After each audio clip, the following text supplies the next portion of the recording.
What is going on, guys? It's not time for Toy Hammer After Dark, 'cause we're not doing that this week because there's literally no news from JOYTOY this week. Next week we're gonna get supposedly some big news as per the guru of the JOYTOY news in our Discord chat, DG. So tonight is going to be no JOYTOY news. I'll mention one quick thing, but other than that, we're going to be talking about the Grey Knights 10th edition codex, which was officially put on pre-sale yesterday. And spoiler alert, I actually got the special edition without paying the scalpers for it. So that was really nice. So, but again, so tonight we're going to go through the codex. You're not going to hear me talk so much. I'm going to shut up because I'm going to let the experts talk. So we got Noobhammer here. We got TheeFarley. What's up? What's going on, guys? How was your weekend so far? Exciting. It's been an exciting weekend. Lots of reading. I was camping at the fringes of cell reception all weekend, and so I spent a lot of time like rushing up to the three-way intersection up the hill to like download the latest news and run back to my camp so I could like Well, we got a lot of stuff to go through tonight. So first I want to say quickly hi to the chat. So thank you guys for jumping in here. I know it's a little bit late, but we like to do things late here because our kids go to sleep and then we can actually do some stuff, right? So oh, I know. So Miniature Warzone is in here first, so thank you for jumping in here. So buddy, we got Cyber Rat as usual. We got Same Time. Choice, thank you. I know this is a little bit late for you, dude. We got Primarch Lone in here as well, and we got Mr. Hey, that's my Space Marine 2 duo buddy now. Big shout out. Oh, really? Nice. Awesome. Very nice. Cool. Yeah. We got our first moderator for the chat, Mr. OP, is in here as well. We got Ace 024 in here, and then we got our other, which I mentioned before, our guru of JOYTOY news as well, and our other moderator DG. So we are all set. We got a lot of fun stuff, and we got some codex information to go through, as well as how it relates to the tabletop competitive series. And so we're gonna get information from our two experts here. So again, guys, I want to say thank you for jumping on this show, Mr. Farley and Rick. And so I want to say thank you guys for being on here. I know this is a little bit late, but this is a perfect time. I think we're going to get through the stuff. We're going to have fun tonight. So cool. I just want to say thank you. It's nice to be considered an expert in anything. I was going to say, I laugh every time. I laugh every time I hear I'm considered I'm an expert. Yeah. You are the expert, dude. I'm literally just gonna sit back and enjoy. Normally I'm the one like talking the most, but you guys are gonna be talking the most, and I'm just literally gonna be playing with the chat and jumping and sharing some stuff, but that's about it. So again, the only thing I'm gonna really quickly mention as we jump over to some of the stuff that I'm sharing is JOYTOY. Again, no JOYTOY news this week. We had the announcement last week of the Space Marine helmet. By the way, really quickly, what do you guys think about the helm by JOYTOY, the RP helm essentially? Can you wear that? Is it big enough to wear? Oh yeah, and the eyes light up too. On the stream, they said that it's large enough to wear. My thing is, it's not silver, so I don't care. I know. Dude, I have a helm behind me that I bought a cosplay off of for. The thing cost like $3,000. So the only thing I'll mention this, and I said this last week, is subtle drop. This is little money drop. This is $129 to buy. I bought my Terminator helm, right, which is right here, and this was a 3D printed helm. This thing cost me $400. Okay, so the fact that you're getting an awesome helm for that price is really cool. So you know you have to do the rest of the stream wearing that helmet, right? No way, man. I'll do the other I'll do the other helmet, and then I'll have the because voice like on it's got fans and stuff in it, so you're comfortable. I did buy new fans for my my cosplay helm, so I have to install them this week. So the only other thing that happened was I did a review the other day, a live review of Castellan Garen Crow. He was a reissue that happened a couple of months ago, and he actually just showed up at my doorstep last week. So, And we know why. We know why they did because the refresh. Yeah, that's a his- badass model, man. the figure's great, and they fixed Also- the problem with the power yeah. pack falling off. I Oh, was yeah? never sure what the official color of his the smoke that comes off of it, but I guess it's black. That's cool. Oh man, mine's like synthwave pink and purple. Yeah, so, that's what I like- went with as well. like, I you have do a, whatever like a you want, bright brother. neon pink as well. Yeah. It's whatever you think is cool. But I'm happy to report that this is an awesome refresh or reissue. I have problems where this figure is super loose and everything was falling off. Everything except for the book is nice and snug on there, and even the hand that holds the sword, with this effect being a bit heavier, it holds it pretty good. This is actually he's hanging out right over here. So that was announced this week. I don't want to take too much time off of what we're gonna get into later, but one of the things I loved about the latest model on the tabletop is that if you go back to that first page, Oh, the and you first go back to that to Crow right here. Oh, this one. to the linkage, the chain of rounds that go yes, like from the his bolter. backpack into the bolter. Thought that was so cool. And when I'm putting together all my other models now, I'm like, man, like how do they get bullets? Like they got like what? I've They seen got a lot of people like do a- the 3D printed ammo. yeah, like they've got what, like two 20-round magazines. That's I out. know what I'm saying. Like that's gone in no time. Like Dude, what a hell of a reload that is too. It's like on your wrist. dude, You gotta I be know. like, You try to chop it in there, dude. But I'm happy to report this. They fixed, at least on mine, they fixed the really loose power pack, which was a super pain in the ass, because in my display, literally, if I blew on him, he fell apart. Like, so Wow. at least that was. but fixed. look at all the like purity seals and all the Oh, dude, crap he's hanging so- off of them. That's good dude, stuff. he's such an awesome. Again, That's solid. the only thing I'll say about all of the Grey Knights, every single Grey Knight that JOYTOY has released, from Ken, you have Kaldor Dragor, they did such an amazing job with all the accoutrement and the extra pieces, like the purity seals. Everything on these figures is amazing. So they did a bang out job with that. So yeah, so nothing new from WOG Toys. Yeah, The only thing I'll say is I did pre-purchase the 2 heads for Alfurius and Omegagon, because I have a second one, and then I purchased the spear from Valdor because mine did a dive off of my display and broke in half. So they just put one up, and I'm like, I need it. The hero of the So Imperium yeah, defeated by gravity. exactly. So we're gonna jump right into really the pre-orders, because I want to see what you guys were able to pick up from the pre-orders that went out yesterday. So I'm gonna quickly go through what I picked up, and then I'm gonna go over to quickly. You So I- basically like took the tab that was special and you just hit all and then buy. pretty much. Spoiler alert, by the way. Pretty much. So I got a normal copy of the Codex. I was able to buy a special edition version of the Codex, so I got a special edition as well.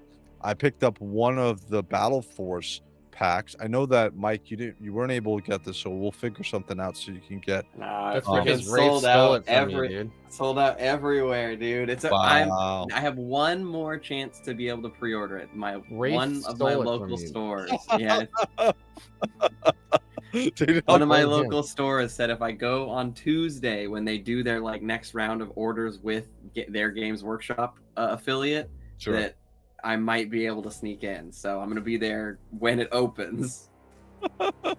So if I may leap in real quick. Yeah, sure. For anybody who's watching this and is super interested in like getting into playing on it or buying the models, there's a big rumor that we're gonna get a complete range refresh in 11th edition. Yep. So I think primarily maybe don't. I want you to buy our models so we stay a faction, but also I don't want you to spend money that you don't need to spend. I definitely think they're doing There are a lot of ways to play for free on TTS. Maybe try the game out that way for the next 6 to 8 months until they announce 11th. And then 3 to 4 months later, we'll actually be playing 11th. But apparently, we're gonna get a huge range refresh, which is like, not that we have that many kits. I think we have like we have 3 kits. We have the Terminator box. We have the Strike Squad box. So the Terminator box makes all of our Terminator units. Our Strike Squad box makes all of our power armor units. Yep. And then we have the Dread Knight box, which makes all of our Dread Knights. And then we have some like shared stuff. But for the most part, those are our 3 boxes. So it won't be a huge deal for them to do a refresh for us. And maybe wait. Yeah, I think that's actually really good, because I like about a year ago I purchased the 6,000 point Grey Knight's armor, which I talked to you about. And I found it was like, oh no, they're doing a full refresh. That's not cool. So I was like, oh my god, I gotta rush through and try to use it for what I was using it for. But yeah, so I was able to get the special edition codex. I got the Battle Force Conclave set. What else did I pick up? I picked up the datasheet cards. Now, what did you? So Rick, what did you do for the datasheet cards you were saying before? Oh, so when we were just an index, what you can do is if you're on Windows, there's a command line utility you can call, and you can actually parse through a PDF, and you can like send it in like resolution sizes that you want. Anyway, I basically made I made my own index cards. So if anybody can actually see here. And then what I did is I sent these off to like my closest Walgreens. And I printed out the entire thing for pennies, basically. And then I was able to slide them into card stock holders. Cool. And that's what I've been using the entire edition. So you don't have to buy these. These are cool. I'm like, and if you're lazy, which don't get me wrong, I am lazy. Like, these might speak to you, but sure. What I was telling Wraith before the show started, what I'm personally worried about is that we go live on August 9th when the codex hits, and then we get in FM like a limited data slate on the 10th that's like changes some stuff of some like data sheets. Not drastically, but like enough where your cards are kind of like useless at this point. Or at least a couple of them are, and then you're like, what? You go print them off of Wahapedia, and like you're right back to where you were at that point. So I don't know. Exactly. So I was able to pick up the cards. I already bought the dice. I have the official dice previously. And then I picked up, they don't show it here, but I picked up, where is it? Here it is. And this is real time. I picked up the Anubis, the paperback for the Grey Knights.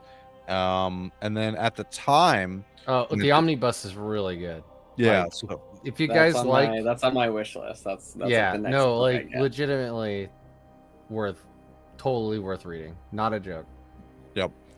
Really quickly, Cyberrat says in the chat, anyone see the news rumors about those new sets being clearanced? And what are you talking about? The Saturnine sets? Because I know that they're the Horse Heresy. Really quickly, have you guys heard that they're starting to discount some of the Saturnine sets for the Horse Heresy line because they're not selling at the rate they want them to? Go on, because Mike posted into our chat. I was gonna say, if anybody wants to get rid of a Saturnine Dreadnought, yeah, I have something I might need it. Oh, we're gonna share that. Oh, I got some Dread Knights to make out of those bad boys. So real time right now. So the Battle Force is all sold out. The collector's edition is sold out. This was still available like an hour, 2 hours, 5 hours, 6 hours after it went live, which I didn't think was going to happen. But then, good. I'm happy to hear that it's sold out. Yeah, because like we're a niche faction. The Battle Force box sold out within 2 hours.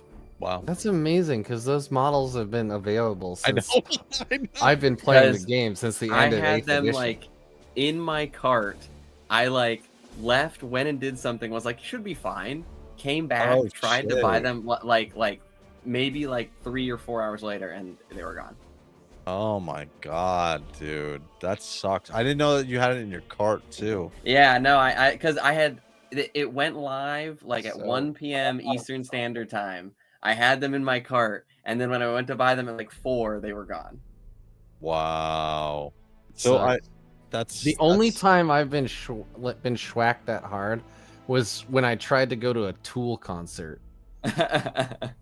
And like I was like in line, you know, it's like 18, 17, 16. Okay, you got 3 minutes to buy. And I went to buy and they're like, sorry, we're all sold out unless you want to spend $1,200. And I'm like, I am 23 years old. I don't have $1,200. Nope. Nope. So these are sold out right now. The other one, when I went, and I was actually on there at 1 o'clock in the afternoon on Saturday when these went live. I got everything I wanted, and then I looked over 5 minutes later at the Black Templars. Everything was sold out. That Oh went my fast. The Black God. Templar stuff went really fast. Yeah, I dude. mean, dude, I would go so far as to say at this point, like you have the Ultramarines at the poster boys of the entire, but like just under them is the Black Templar now, man. That's probably like true. That's they're probably on. There are like references in pop culture to them all over the place. Like I've seen dudes in like Ukraine, like doing interviews, and they have a Black Templar patch on, and then they even go out of the way. They go out of the way to say like this isn't an Iron Cross from like Germany. Like this is I'm really into Warhammer. they've got the international fans at war with the big fans of the Black Templars. Yeah, man. Like I don't know. I like that doesn't surprise me at all to hear that all the BT stuff like sold out fast. So. Yeah, it sold out really quick. So so that was my experience. It was actually quite enjoyable because the last time I tried to buy a special edition of something was the special edition that I'm looking at right now of the Emperor's Gift, and that was absolutely horrendous. I wound up wasting sleep, right?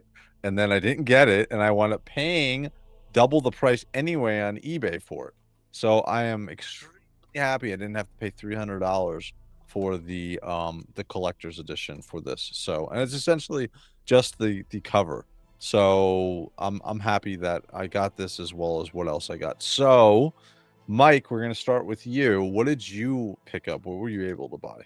I just got the regular Codex. Okay, so you picked up the regular Codex version. Yeah, I had it all right. Like I said, when I went to hit buy, it said some items in your cart are out of stock. It has been removed, and I went and looked. The only thing left was the Codex, so I bought what I could.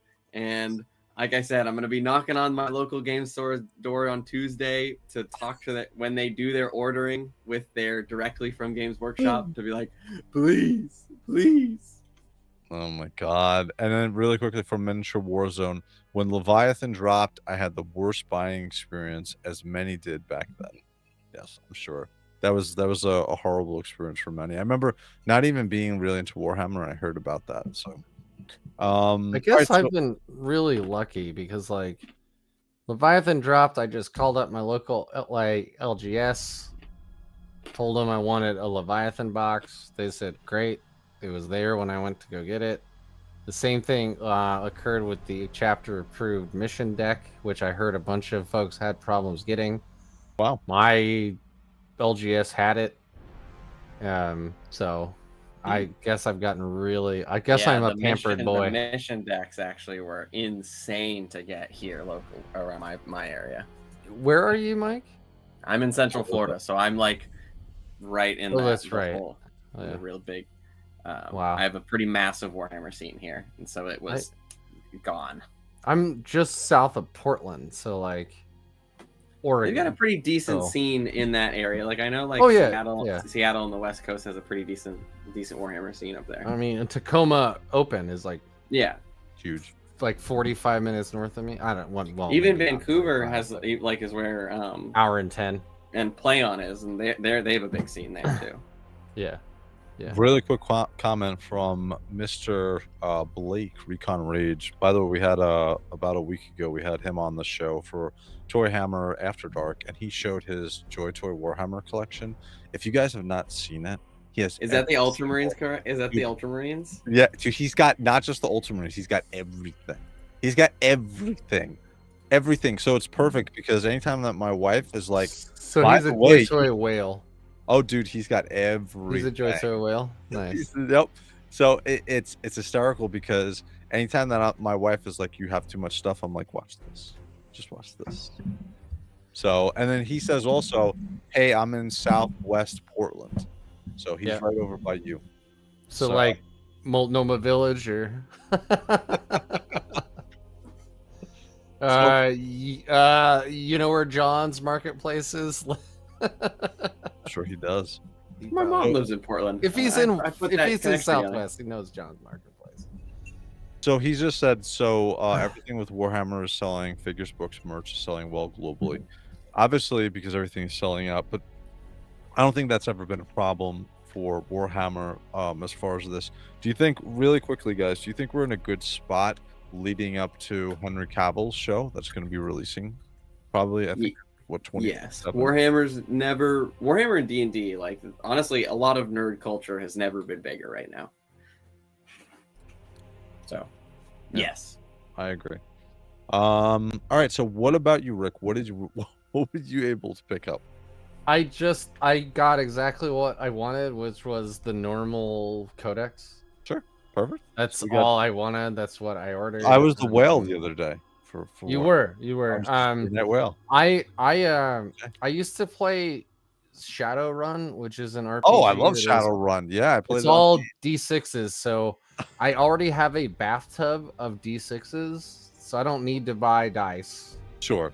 Like, I don't really want the collector's edition codex. I'm gonna read the lore bits, stick it on the shelf, never read it again, probably. So, Yep. like, I already yeah. got my Grey Knight's die. I don't need the index cards because I'll either memorize them immediately, because because we have 11 of them, not very many.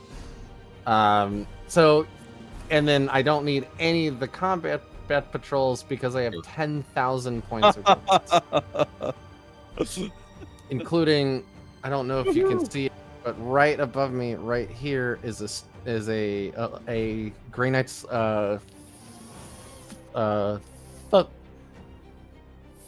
Thunderhawk as well. Oh, yeah, I have one of those. Up there. Oh, the big boys. The big Up there. boys. The 805 point waste of space, but man, is it cool. Someone ran one of those, not Grey Knights, but someone had a Thunderhawk at ATC in Chattanooga, Tennessee. It was they ran it. Wow. So, slight tangent. Did they let them run it with a flight stand? Because that's the big thing. If you run it, if you can find a tournament that lets you run it with a flight stand, which it does not come with in the box, I believe they're actually not. They're not bad. Like, they're not good. Like, they're not like competitively good, but they're fun. Because If you can't, then you have to play it as it came in the box, which means you basically play it like the biggest fucking tank that's ever existed. It just lays on the table. You have to set it down. You can't have it touch terrain. It's awful. Like, wow. the only benefit is it's so big, you're always getting cover. Well, I was just Because saying. there's nothing in the world that can see that entire model. Oh, wow. But, like, it's bad if you don't have a flight stand. Yeah, I was If gonna you say. go to like an RTT that allows a flight stand, then you'll probably have a good time. Will you win? Probably not, but you'll have a really good time. God damn. Shit. Yeah. Sorry. So you picked up the one codex, which is fine. Yeah. And I was the whale that day, like I said. So. I'll be completely honest. So I'm either gonna kit bash. So my other big army is a Death Watch, Sure. which means every Space Marine box is a Death Watch box.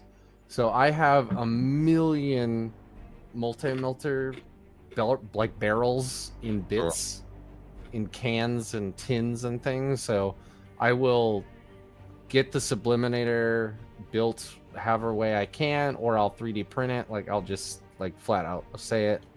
I don't need the upgrade sprue. And turns out Or- the other melee weapons are bad, so you don't I use was them shocked. anyways. I was just about to make that joke. It turns out all the other melee weapons available were god awful. So you're gonna just run hammers anyway. I might really? model one with a flail and say it's a hammer flail is because it's so so cool. cool It's so looking, cool, dude. but they're so god Why? awful. We'll go They're into so it, yeah. bad. Dude, that's so disappointing to hear. My Yeah, and the nipple missiles are just a frag storm missile launcher, which like They're I'll just- roll it. They're literally like, just like I'll chip a storm bolters. wound. It's just fine. storm bolters with blast. It's just Yeah. a storm bolter with blast. It's the like quaternary weapon found on the Redemptor Dreadnought. And I say quaternary because it goes primary, secondary, tertiary, quaternary. Like it's the like In my Backup head, for the I was backup. like, "Oh, this is gonna be like the Centurion no. missile." When I saw the kit, when they did the release, and I saw the nipple rockets, I was like, "Oh, it's gonna be they're gonna get a Melta and Centurion rockets. It's gonna be No. crazy." And then I saw the I- profile, and I was like, "Oh." I Wow. wish I had your enthusiasm. I knew that they were either gonna be strength 4 blast or they'd be like anti-demon 2+, like otherwise worthless. Give you me know what I mean? D3 Like, damage or something. Come Yeah. on. dude. It's That's the super nipple cool. missiles are.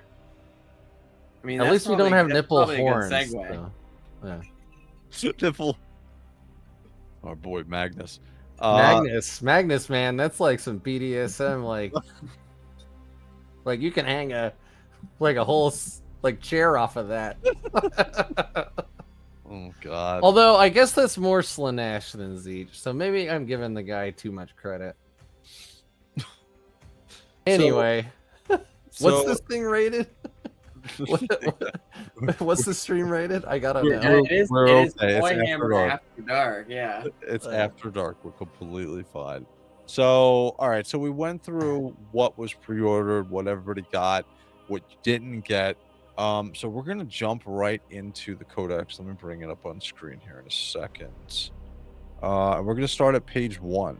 So Yeah. we have the codex, and How dare you? Is he saying that because we're starting at page 1 or because I made fun of Magnus? both. How dare you? Primarch Alone is a huge in the chat. Primarch Alone is a huge Thousand Suns fan. So Okay. It's definitely Yeah. the Magnus thing then. yes, Magnus did in fact do something wrong.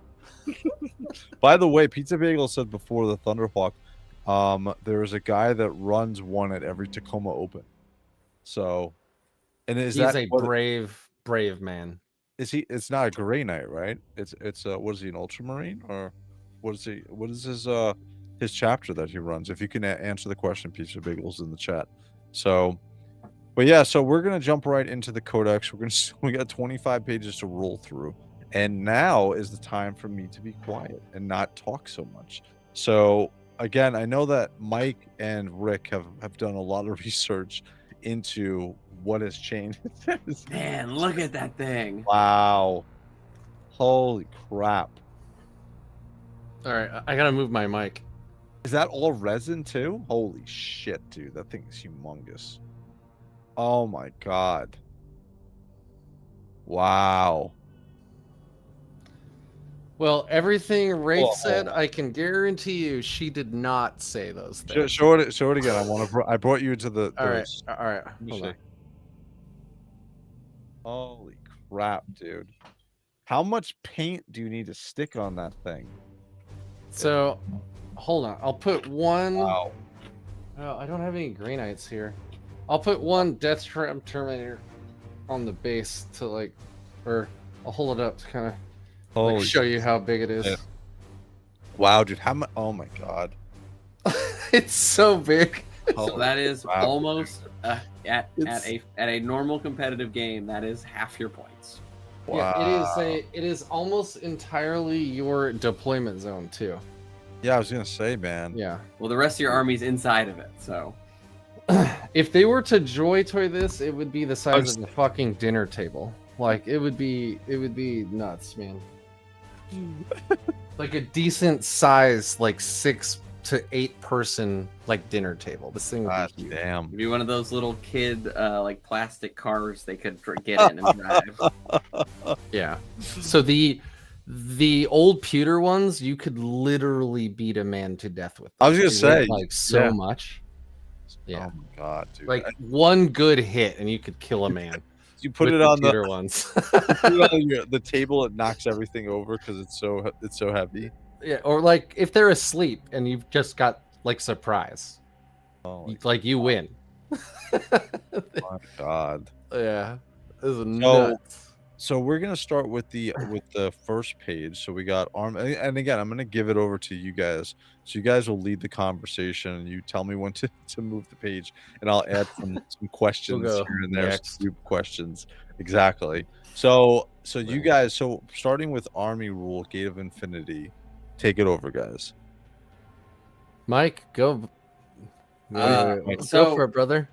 So the army rule stayed the same, but changed slightly. It got a quality of life change, which It got is better. It did get better. It did get better.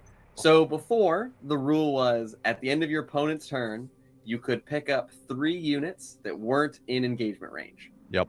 So that at a 2,000 point level, at 1,000 or less, it's 2. Anyway, now it's still the same thing. End of your opponent's turn, you can pick up 3 units that aren't in engagement range. But importantly, before, they had to come in the following turn. If you picked up the 3 units or 2 or whatever, they had to come in the next turn. Now, if you pick them up and you look at the board and you're like, I don't really like what I see, they can sit there for another turn, and then maybe another turn, and then you can bring them in. Or you can wait till turn 4 and rapid ingress them in and bring them in on your opponent's turn. So there's no forcing you into bringing people in immediately, which is really nice, actually. Wow. Which plays in big to how 2 of the 5 detachments actually even work. Yeah. Because they like had to kind of fix the wording. What they did here was really good because it solves a lot of the problems we had at the beginning of the edition, where there was a lot of nebulous, like, well, like, can I bring a unit back if it's in these like reserves, not reserves? But now it's just strategic reserves, so like it's all much clearer. So like one of the things you can do now is, let's say you got a Terminator unit of 5 guys who like lost 3 dudes on like turn 1, you can bring them into strategic reserves, keep them up in strategic reserves for 2 whole turns, and bring them back down as a 4-man. Oh, wow. At the latter half of the game, where like four Terminators is a fucking problem. Yeah. So Terminators regenerate a single guy every time at the start of your turn, every time. So you can just pick guys up. Like, so let's say you have Our 5 Terminator guys. specifically. Yeah, Archer, yes. So like he was saying, the scenario, you have 5 guys, they get shot to hell. There's 2 of them left. You pick them up. And now instead of respawning to 3 guys and bringing them back immediately because you have to, you can just have them sit up in space until they're back to full or 4 guys, and then bring them in. Yeah. Wow. So there's a lot of little stuff like that. The other thing I should mention just very quickly for like rules is it specifically says you come into strategic reserves. So that means like you can come in on a board edge, which is effectively like coming in from Deep Strike, but it's a little different for one thing, which is like if you need to defend your deployment zone, you can come in within like nearly engagement range of enemy units and then charge with an unfailable charge. Wow. So like it's kind of a buff. So it's both a buff from the I'm a player trying to understand how these rules work thing, but it's also a gameplay buff as well. Wow. So like there's a lot of different things here that the like switching this slightly is good. And that's pretty niche. Like you're not really gonna have to do that very much, but if you do, it's nice. Also, Gate of Infinity sounds way cooler than Teleport Assault. Yeah, because Gate of Infinity goes back to when Grey Knights were introduced to the lore at all and the game as a whole. So like, yeah, this is way cooler. So total buff. This is like across the board. This is easier to understand. It's more flexible to use. It's a buff. Wow. Flat out. So looking at this really quickly, looking at this from your perspective, Mike, from the games that you've recently played before this came out, would you say that this change is like in a couple of the games that you maybe have lost, would something like this have changed that outcome if you had this? It's hard to tell. That's hard to say. Yeah, it's hard to say because like you're always looking to pick up units and stuff like that, but also like it is also very contingent on how well your opponent has screened you out as well. So maybe it would because again, with the ability that you don't have to bring them in immediately, it means that in the late game, normally in the late game, you can't have people sit in deep strike for another turn or they die like turns 4 or turns 3 or 4. So you have to rapid ingress them. So with this, it means you can. So you on turn 4, I can have a unit just be sitting up there, and then on my opponent's turn, I can rapid ingress them later, which means might have changed something. It might have made charges I had failed better because I would have been able to walk up and make them longer or shorter. Wow. Yeah. So we should. I know a lot of your viewers aren't as familiar with the rules as we are. So there is a stratagem called Rapid Ingress. It is available to all armies. It's called a general stratagem. And what you can do is during gameplay, you spend 1 CP to at the end of your opponent's movement turn, you can effectively bring in one of your units that is eligible. And there's various reasons that like one might be eligible or not. But the old rule, none of them were. This new rule, they all are. So if they went up, they are in strat reserves, and they are now all eligible to come back in. There were certain stratagems we had, like Miss of Demos, that specifically removed you into strategic reserves, and then you could use rapid ingress, like in this same phase, even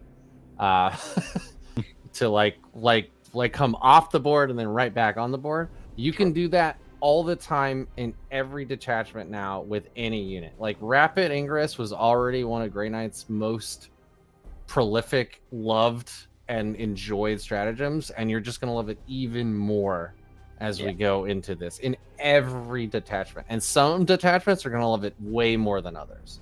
Wow. So like this is good. It's been nothing but buffed. It's been like it's easier to understand. It's very, very good.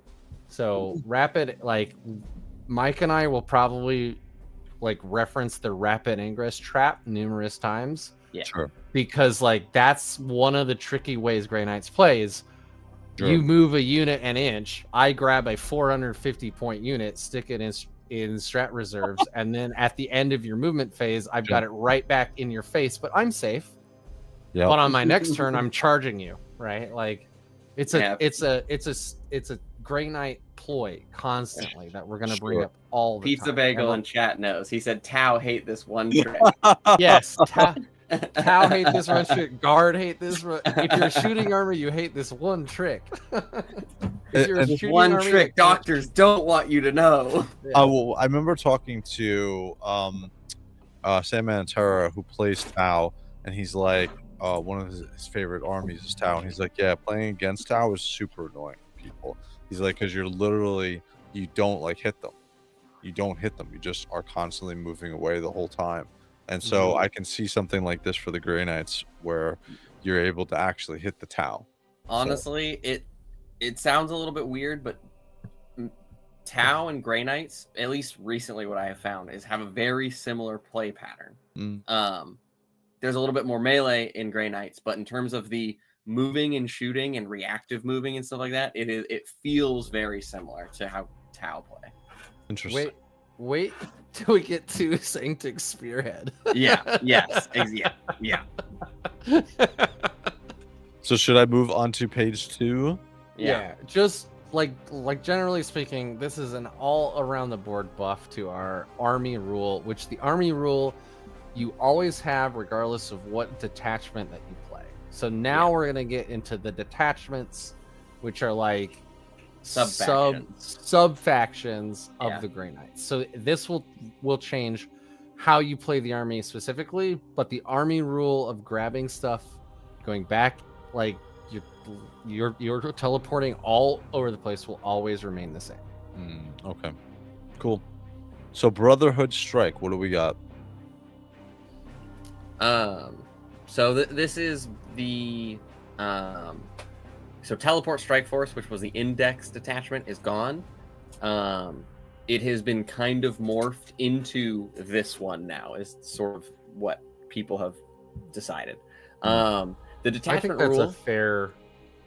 Yeah. I think that's fair. Yeah. The detachment rule that when a unit arrives from reserves, which would be coming from Deep Strike, you get to reroll ones to hit and to wound in shooting and in fighting, which is really, really, really important. It makes your Grey Knights way more consistent. And like I said, you're going to be picking up 3 units at the end of your opponent's turn, and they're 3, coming you in. say? Yeah, well, that's yes.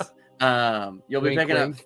up 3, maybe more units at the end of your opponent's turn, and then they're going to be coming in on your turn, and with reroll ones to hit and wound in the shooting, and then maybe make the charge, and also in the charge phase. Yeah. Wow.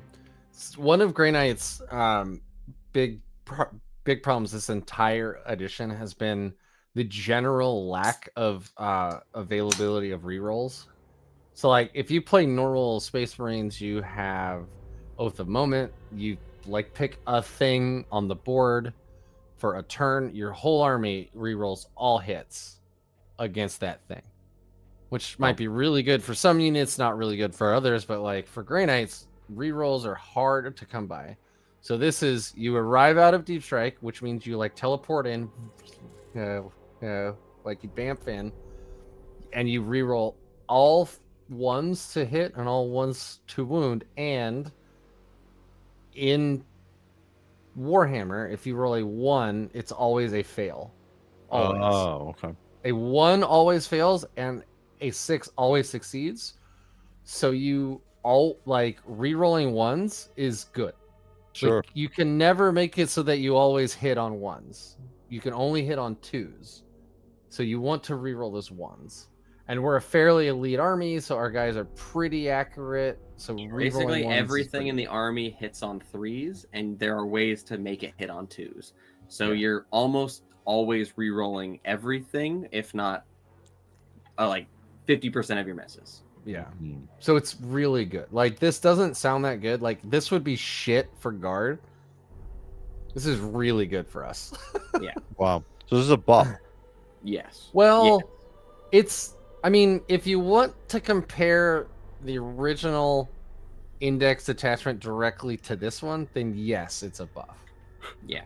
But like, that's kind of apples and oranges at this point, because this is, while I think this is the predecessor of the index attachment, I don't think it's necessarily like, you know, it's not directly comparable.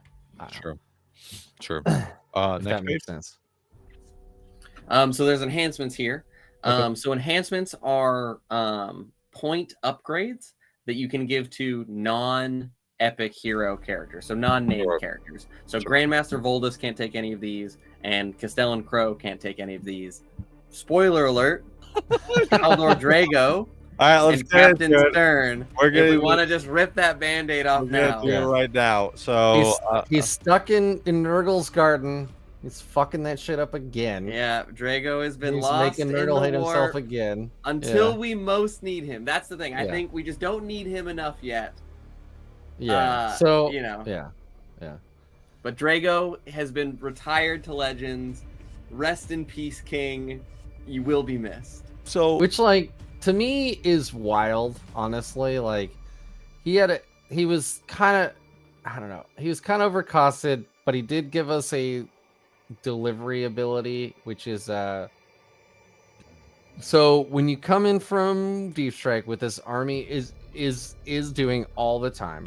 sure. With normally in the base rules, you have to arrive outside of 9 inches away from your closest target, right? Or all targets, like, actually. So that means the closest charge you get is 9 inches. with a reroll on 2d6, you're looking at about a 51% chance to peg that charge. So like you can't come out of D-Strike and just charge and assume you're gonna get them, right? You can't. I played a casual 1,000-point game today. I tried with rerolls. It turned out to be 6 attempts. I made none of them. It's not a game plan. Anybody who's going into a game expecting to win, like you don't expect to win off a deep strike, like charges is what they're called. So Drago had a delivery mechanism, which was once a game, his unit that he's leading got plus 3 inches. So you're effectively making a 6-inch, which 6 inches with a reroll on 2d6 is like a 92% chance to actually make it. So now you're looking at like a really good delivery mechanism for a very lethal unit to get in almost assuredly, at least mathematically. I know Tommy, who's named Pizza Bagels, is already frantically typing in chat about how you can't trust Drago. And he's an absolute piece of garbage. But like, yeah, see, he's like good riddance and all that. Anyway, we're now 6-inch charge. Yeah, mathematically, we're now lacking a delivery mechanism. There's some ways in some of these enhancements and some of the detachment that you're going to see to like reroll charges and stuff, but like we don't get like a flat like detachment wide +1 to charge or something like that, which would wildly shift the math in like one direction or the other. Yeah. Or like arriving at a D strike, you get +2 inches to charge or something like that. That would be huge across the board. You don't see that. So Drago being gone is a sad miss because he's also the only anti-demon weapon in our entire index. Because this guy alone, I've watched him kill a Mauler Fiend and not even break a sweat. Wow! Like he has overkilled Mauler Fiends by I one-tapped Mortarion with him. Oh yeah, shit! Which is lore accurate. Yeah, honestly, that one of the highlights of my Warhammer career up to this point is that moment was doing it at a tournament and doing it, and I was like, that's lore accurate, that's cool. Yeah, so he's gone, but he won't be forgotten. There's a big fat rumor that has a huge asterisk at the end of it. Like, there's a big fat rumor that at the end of the edition, they always do like a celebration, like podcast announcement thing. And they're supposed to announce Drago's coming back with a brand new plastic kit. Yeah. I was going to say, because his model is pretty old. His actual tabletop model his tabletop model is gross. His failcast or his pewter one. I have the failcast. So I have the failcast as well. It's very bad. Yeah. I've never worked with a model I needed to put in like boiling water more than that one. And I have a 3D printer and don't know how to actually use it. I use I don't know. I get he's failed cast, they pulled him. At the same time, like we really did need him. There are certain lists that don't work without a Drago. I mean, in it. Losing Drago is the equivalent of if they took Marnie's Calgar from the alternate. Exactly. And there's that too. Yeah. Wow. No, there's absolutely that too. Even if they're gonna bring him back in 9 months, it's like, come on, man. Like, did you have to? I still have a field cast model. It's still Drago. Like, I don't know. So that's my question to you guys is he part of some important armies essentially, right? That would you run out there as Grey Knights, and it sounds like it is. Like he's an important piece to be able to run that particular setup, right? I mean, so if you like if Drago his old data sheet was unchanged, he's dropped into this new codex. I'm bringing him with paladins all the time. All the time. If Drago survived into the new book with how he was into what it is now, sure, he is insane. So, spoiler alert: paladins got a huge glow up, and Drago could lead paladins, and he never did because like you kind of wanted the lethal hits on the charge from Terminators, and you wanted the Narthesium to like bring the Terminator back to keep like Drago alive longer. Sure. Paladins got the Narthesium as well, so like big glow up for paladins, and it's like, oh man, like no, I would love to send like 8 paladins with Drago like into a Rogel Dorn tank commander or something with like dev wounds in some of these like a detachment. So Sure. it'd be pretty strong. The Narthesium is the it looks like an eagle essentially, right? You're holding an eagle in your hand on a one-handed staff essentially. That's the Ancients banner. The Narthesium is the I actually have one. Apothecary's big like screw, and he stabs it into your like okay. chest. Yeah. Oh, That's that's the right. thing. Okay. It's Okay. that thing right Yeah. there. It's that thing. Oh, Yeah. yes. It's what he extracts From your gene seed with as you're dying. oh yeah. shit! Wait, all paladins have access to that now. They have access now. Yeah. Sorry, spoiler by Wow. the way. All right, well Yeah. we'll go into it. So all right, so Yeah, we'll get into that. but- we ripped the band-aid off of Sorry. Dragor. Yeah. I think he is. Here's my thing. I think he is going to come back. I don't think you're going to remove such a lore impactful character from the tabletop. I really do think he's going to come back. I've worked in business long enough to understand that what probably happened is like they're running out of the failcast models. They probably cut like production of them years ago. Sure. They just hit this new, like, you know, they've got all these metrics for what they think different codices are gonna sell and what Sure. kits they're gonna sell and all that stuff. And they were probably like the Drago model, we don't have enough or whatever. And they're like, quick, let's like throw some lore, like in the front of the book that makes it so he can't help for the next 9 months, and then by like we've already got primed production of the new Drago models, but we don't like we got this segment of time where we can't make Drago models. So I think that's probably what like happened IRL, but I don't know. Like, Yeah. I'm not, yeah. But like just from working in big business for so long, like I've worked for very well-known shoe companies and online auction sites and all kinds of things. Like I can almost guarantee you that it was like we just don't have enough Dragos. Yeah, like I could see that. By the way, Mike, I see you're wearing the T-shirt I sent you. No, so this is actually my Grey Knight. Oh, nice. Oh, yeah, very cool. I was wearing it yesterday though. When I was driving around trying to get pre-orders, I was wearing it yesterday. Actually, is Buddy still in chat? Because I'm actually wearing his. Oh, let me bring It's it over. the shirt from his site or Oh, wow. shop, That's but cool. yeah. Let Anyway. me see it. Let me see again. Oh, I'm sorry. Here we go. I'll like actually stand up this time. Yeah. Oh, very cool. Who is that from? It's from Warzone. Oh, very cool. Warzone Gaming in Texas. Cool. I think he's out of business now, but he was in business for like 2 years, and he had a great time. Warzone. If you're in the chat, they'll throw your URL for your website up in the chat, so that people can take a look at your stuff. So very cool. All right, so let's switch back over. So all right, so there's the Caldor Dragor Band-Aid ripped off. I think he's gonna. Yeah, I'm sorry. We No. I think he's gonna. went come on back. a tangent there. That's okay. So regarding the rest of the enhancements.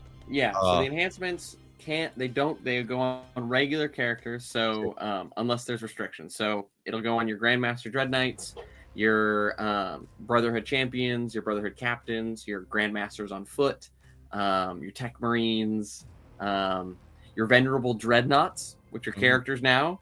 I know. Yeah, we'll talk about that in a minute. And then I think Librarians. Like, yeah, it'll go on Libby's, yeah. So a bunch of different stuff.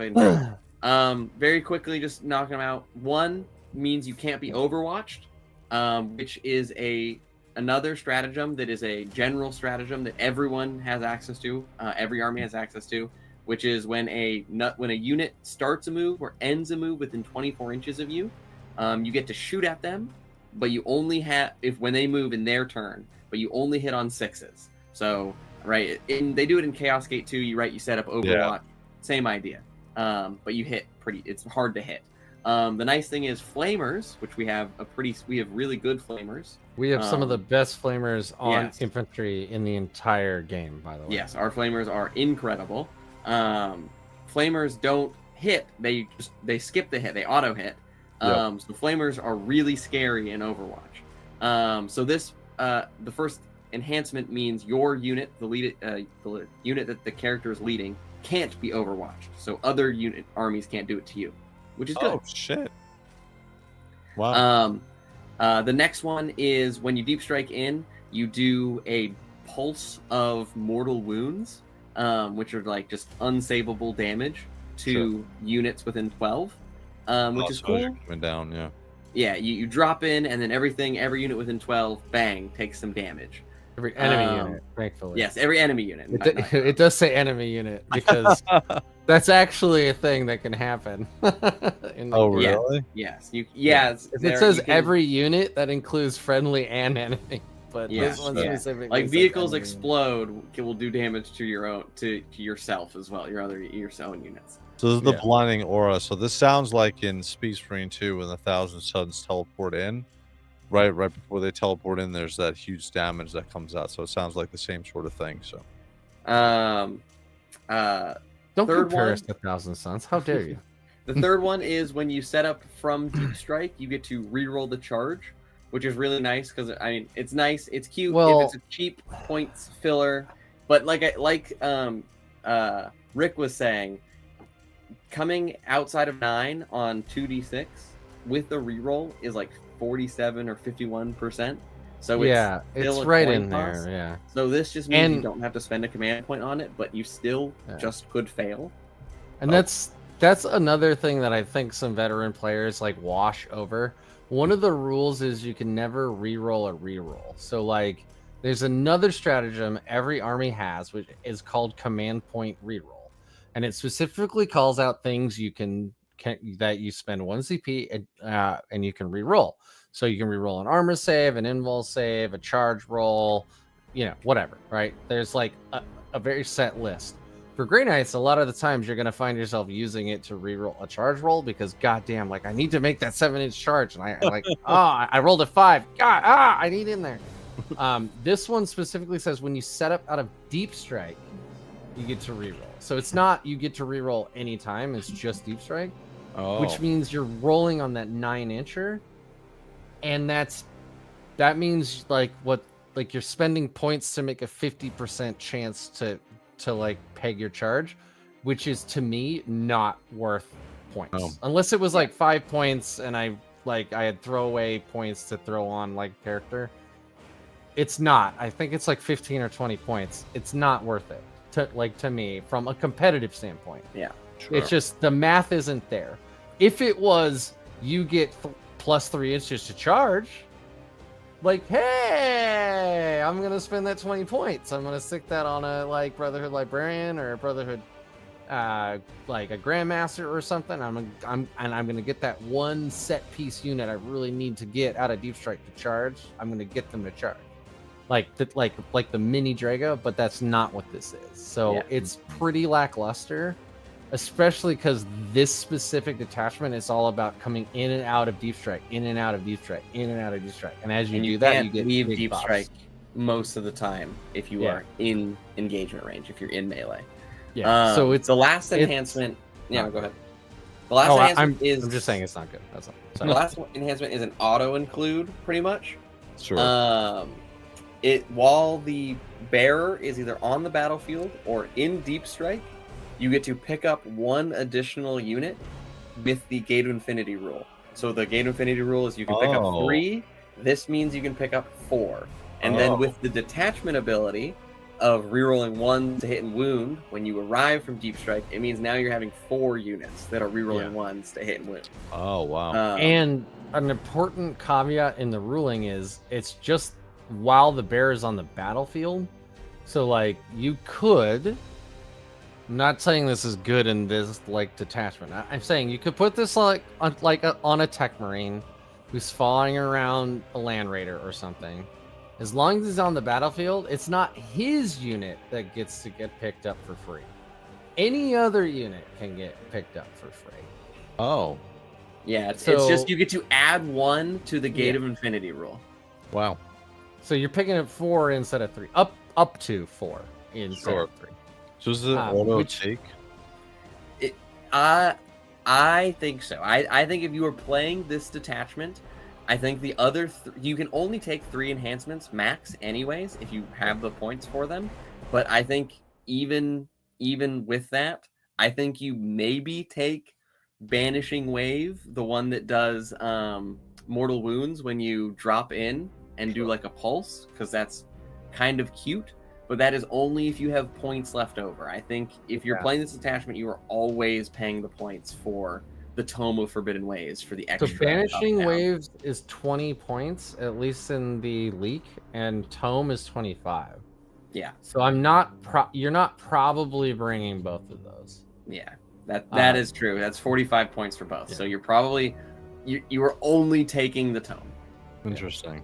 So what that also means is that if you take the Tome, like you're building your list where you're probably not bringing like, 2 10-mans of paladins, right? Like you want more units versus fewer units. So like you're probably bringing more strike squads, you're probably bringing more interceptor squads, you're probably bringing more cheaper stuff so that you can use the Tome more often and Sure. reposition more aggressively, where there are other detachments that are going to benefit you if you like bring big bricks of single which is good, like from a game design standpoint. That's good. Like you want like detachments that make you play differently, even though it's the same units, but you have to choose slightly differently. So like I would say that in the teleport strike world of the release of 10th, I already had turns where I'm like, I'm only going to pick up 2 guys.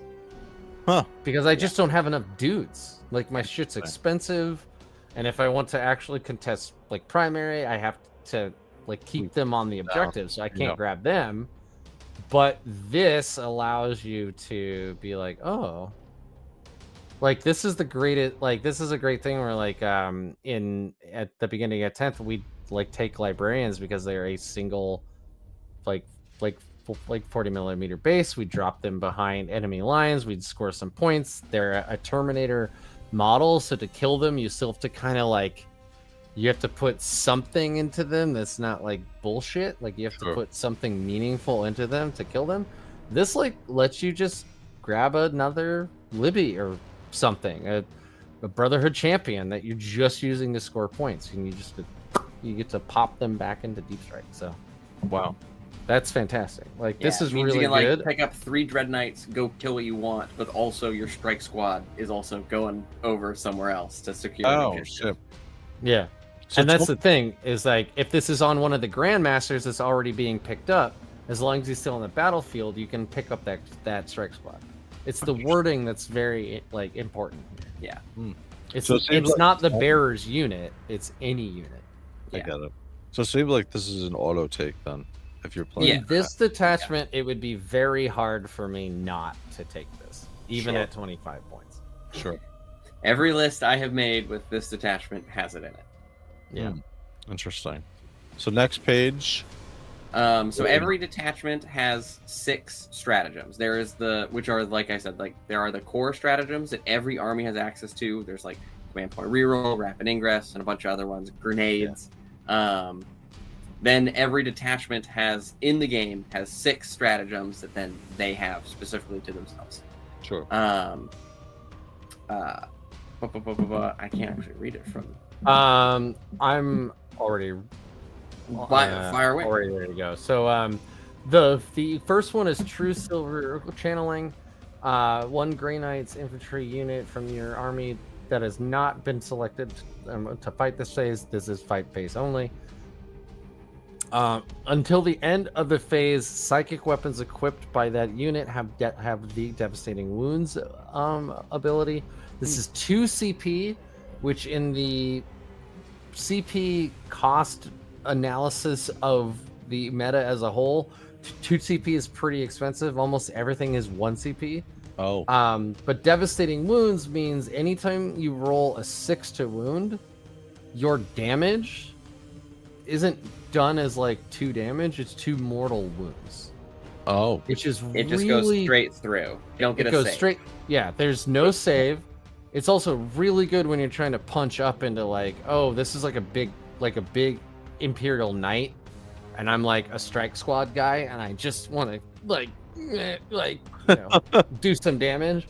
So this is pretty big. It's 2 CP. Some of our data sheets changed recently where we can utilize more of like the CP economy stuff that you see in high meta armies. 2 CP still feels pretty. All right, I should go on a bit of a tangent, like real quick. So the Grey Knight army rule of bouncing around all over the place, uppy downy, is very, very, very good. It means we can proactively decide what secondaries we want, or if we know what secondaries are most likely to come up in the deck, we know like where we can go. It's very good for scoring points, and scoring points is how you win a game. Like you can lose your entire army, but if you have 100 points and your opponent has 70, even though you've lost your whole army, you win, right? That's the way the game is played. So Games Workshop has been very careful, overly cautious, if you ask me, about deciding how and what certain things Grey Knights can do cost. Huh. So like when 10th hit, we were god awful expensive. Like our strike squads are like 120 now. I think they're like 140 on release. Like we were very expensive. And when you consider a group of 20 guardsmen is like 60 points, like we were horrendously expensive. And this kind of smells to me like you get a little bit of that waft of like they're still a little afraid. This should not be 2 CP. Yeah, I was gonna say that sounds expensive. Even though I know it's Grey Knight infantry and you can slap it on paladins with a Grandmaster, and I was get gonna it for say free. they dipped their toe in with paladins, and then they were like, "Oh, but we can't go too far." But like I'm saying, like I bet you, and I haven't seen any of the Black Templar stuff yet. I bet you they have something like this. That's the exact same thing for 1 CP. I bet you, Space Wolves have something like this. I mean, it's on the head taker data sheet. Yeah, so like exactly, that's what I'm saying, right? Like it already feels like they're kind of like, well, we can't give the Grey Knights this because their army rule is so good, which is true, but it feels like I don't know. I'd rather be slightly overtuned on release and pull back than undertuned and like push forward. Especially when we're coming in at the last third of an edition. This stratagem existed in the old Teleport Strike Force, and it used to go crazy on Kaldor Drago into demons.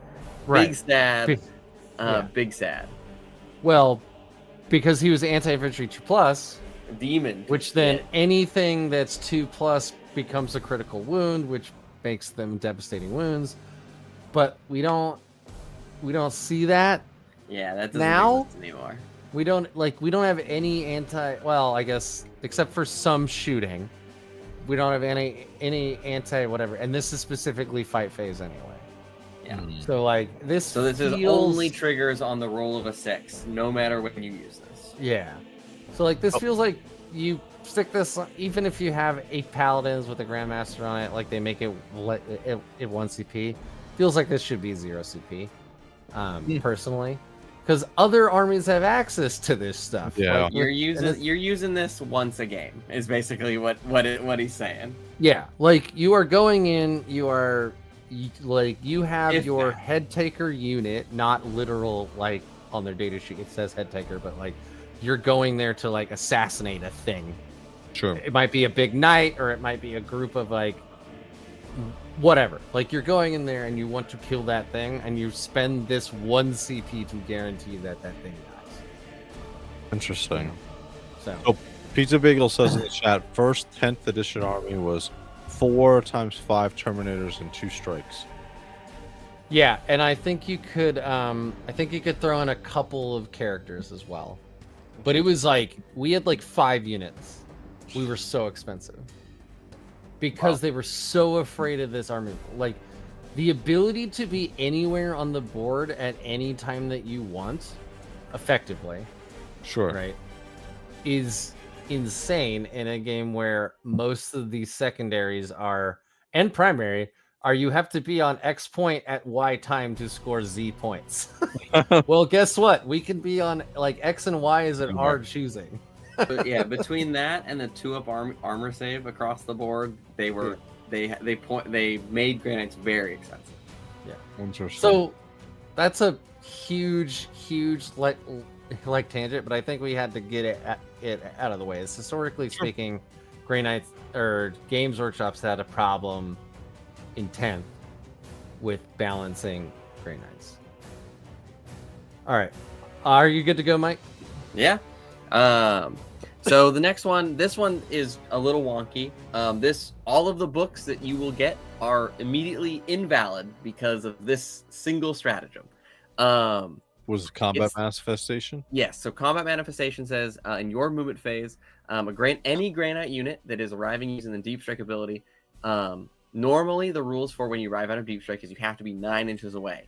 This says you can now arrive 3 inches away. However, there was a rules update, a general rules update across the game that came out 9 months ago. Yeah, long time. Like a while ago, that updated that say any army that has a rule, a datasheet rule, stratagem, any kind of rule that says 3-inch deep strike, now has been changed to the minimum is now 6-inch deep strike.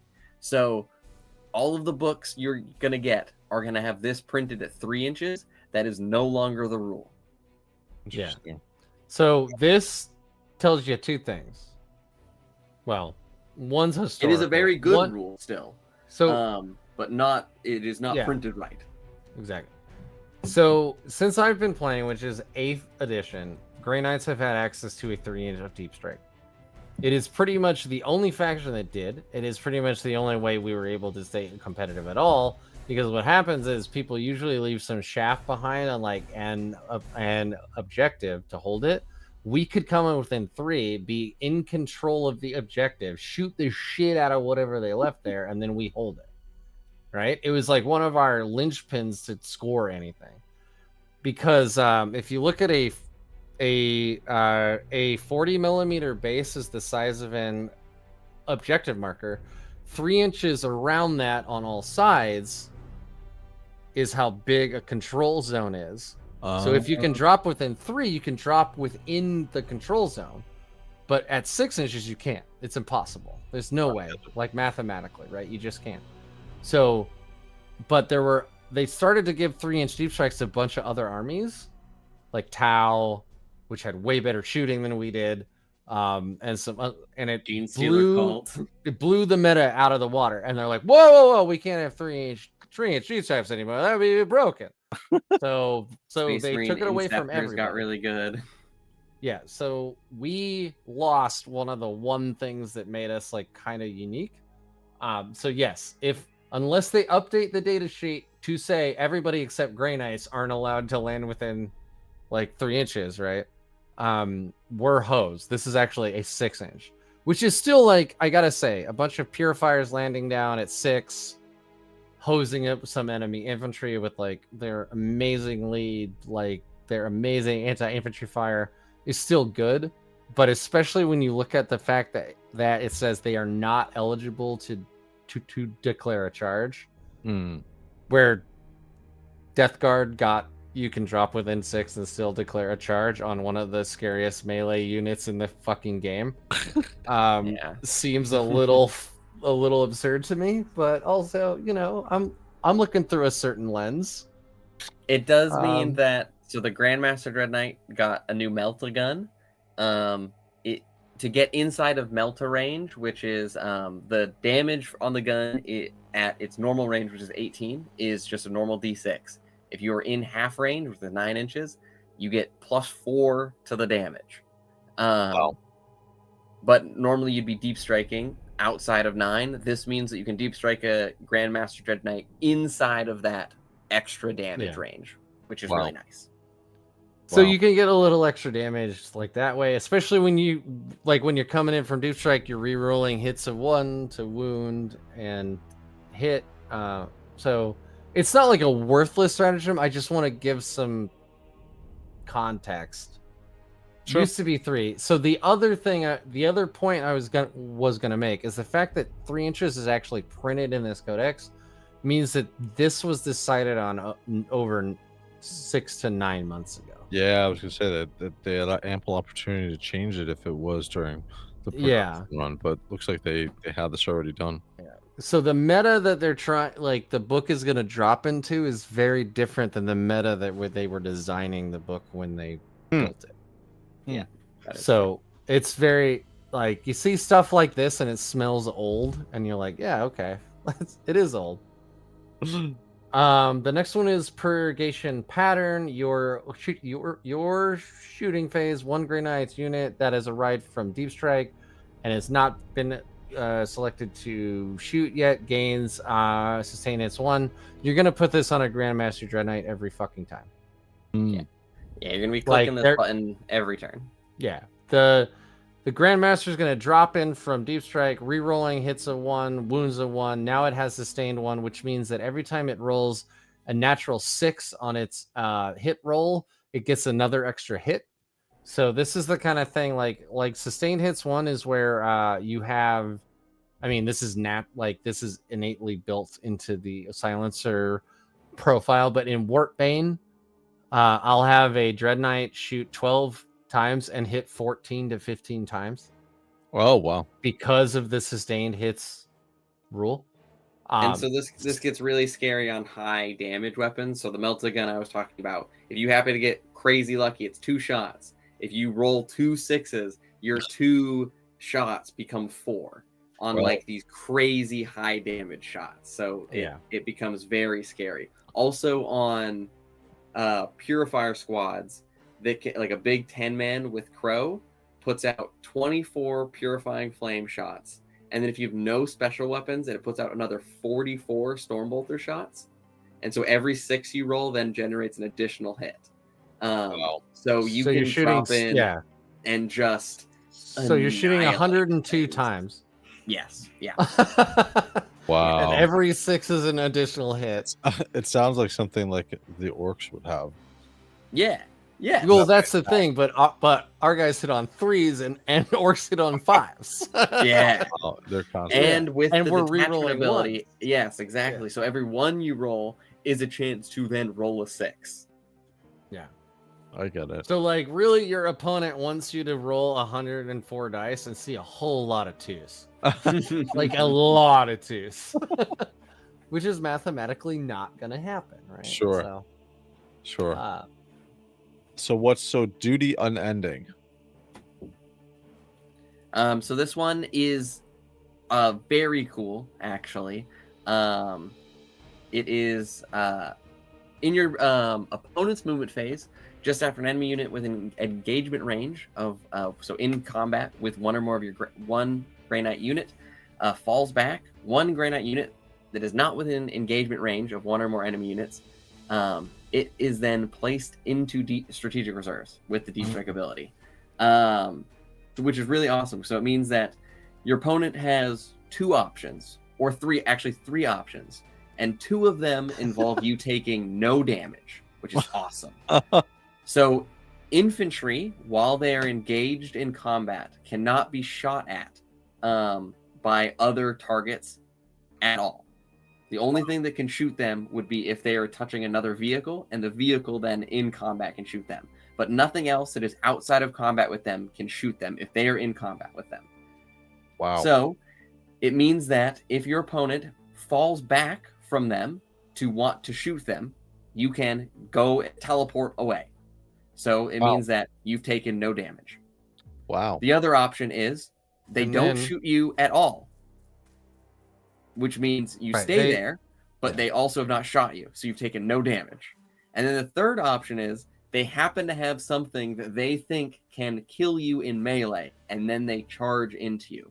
But that is the only scenario in which you take damage. So in option 1, they fall back. You go into strategic reserves, right? You spend your 1 CP. We talked about that, like rapid Ingram or the rapid ingress trap.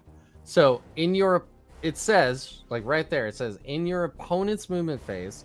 So what happens is they move back. You spent a CP. You go up into the sky. You're like, poof, you're gone. Rapid ingress is at the end of your opponent's movement phase. If you have 2 CP or you have a Grandmaster in the unit, you can decide to make either duty unending or rapid ingress free. So you do this for 1 CP. So you go up, they finish moving, you come right back down. And you come right back down behind some ruins, safe from maybe a counter charge, except from like some of their shaft, which you don't give a shit about. Like because you just kill them, right? Sure. And then, like, it gives you a lot of playability where you're like, oh no, you tagged me. Oh, what will I do with my 450 point paladin unit? Some armies. Now I'm on the other side of the board. There are some armies that will physically not have an answer to this at all. Wow. Like I think, like, off the top of my head, they like, if you are fighting guard and you tag a Rogaldorn.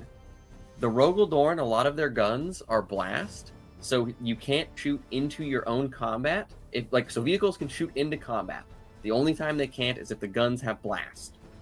So a lot of their guns are blast. So now all of the guns that the Rogaldorn could shoot you with can't shoot you because you've tagged it.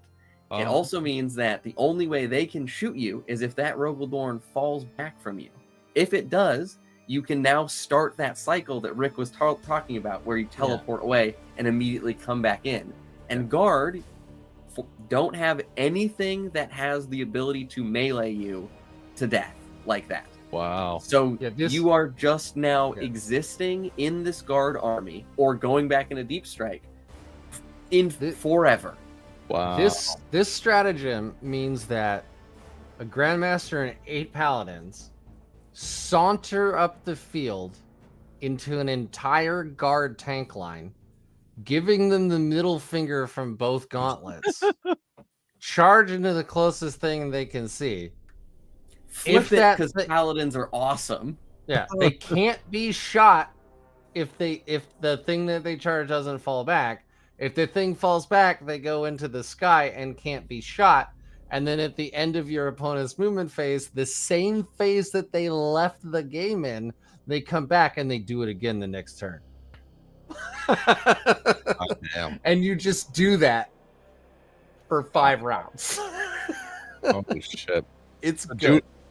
So duty on ending. Very fun. It's an auto take. So you get access to all 6 of these stratagems throughout the game. Okay. Every time it's your turn, or actually at the start of your turn and your opponent's turn, you gain 1 command point. And then you can spend them throughout the game on either the general stratagems that every army has access to, or the 6 that your detachment gives you.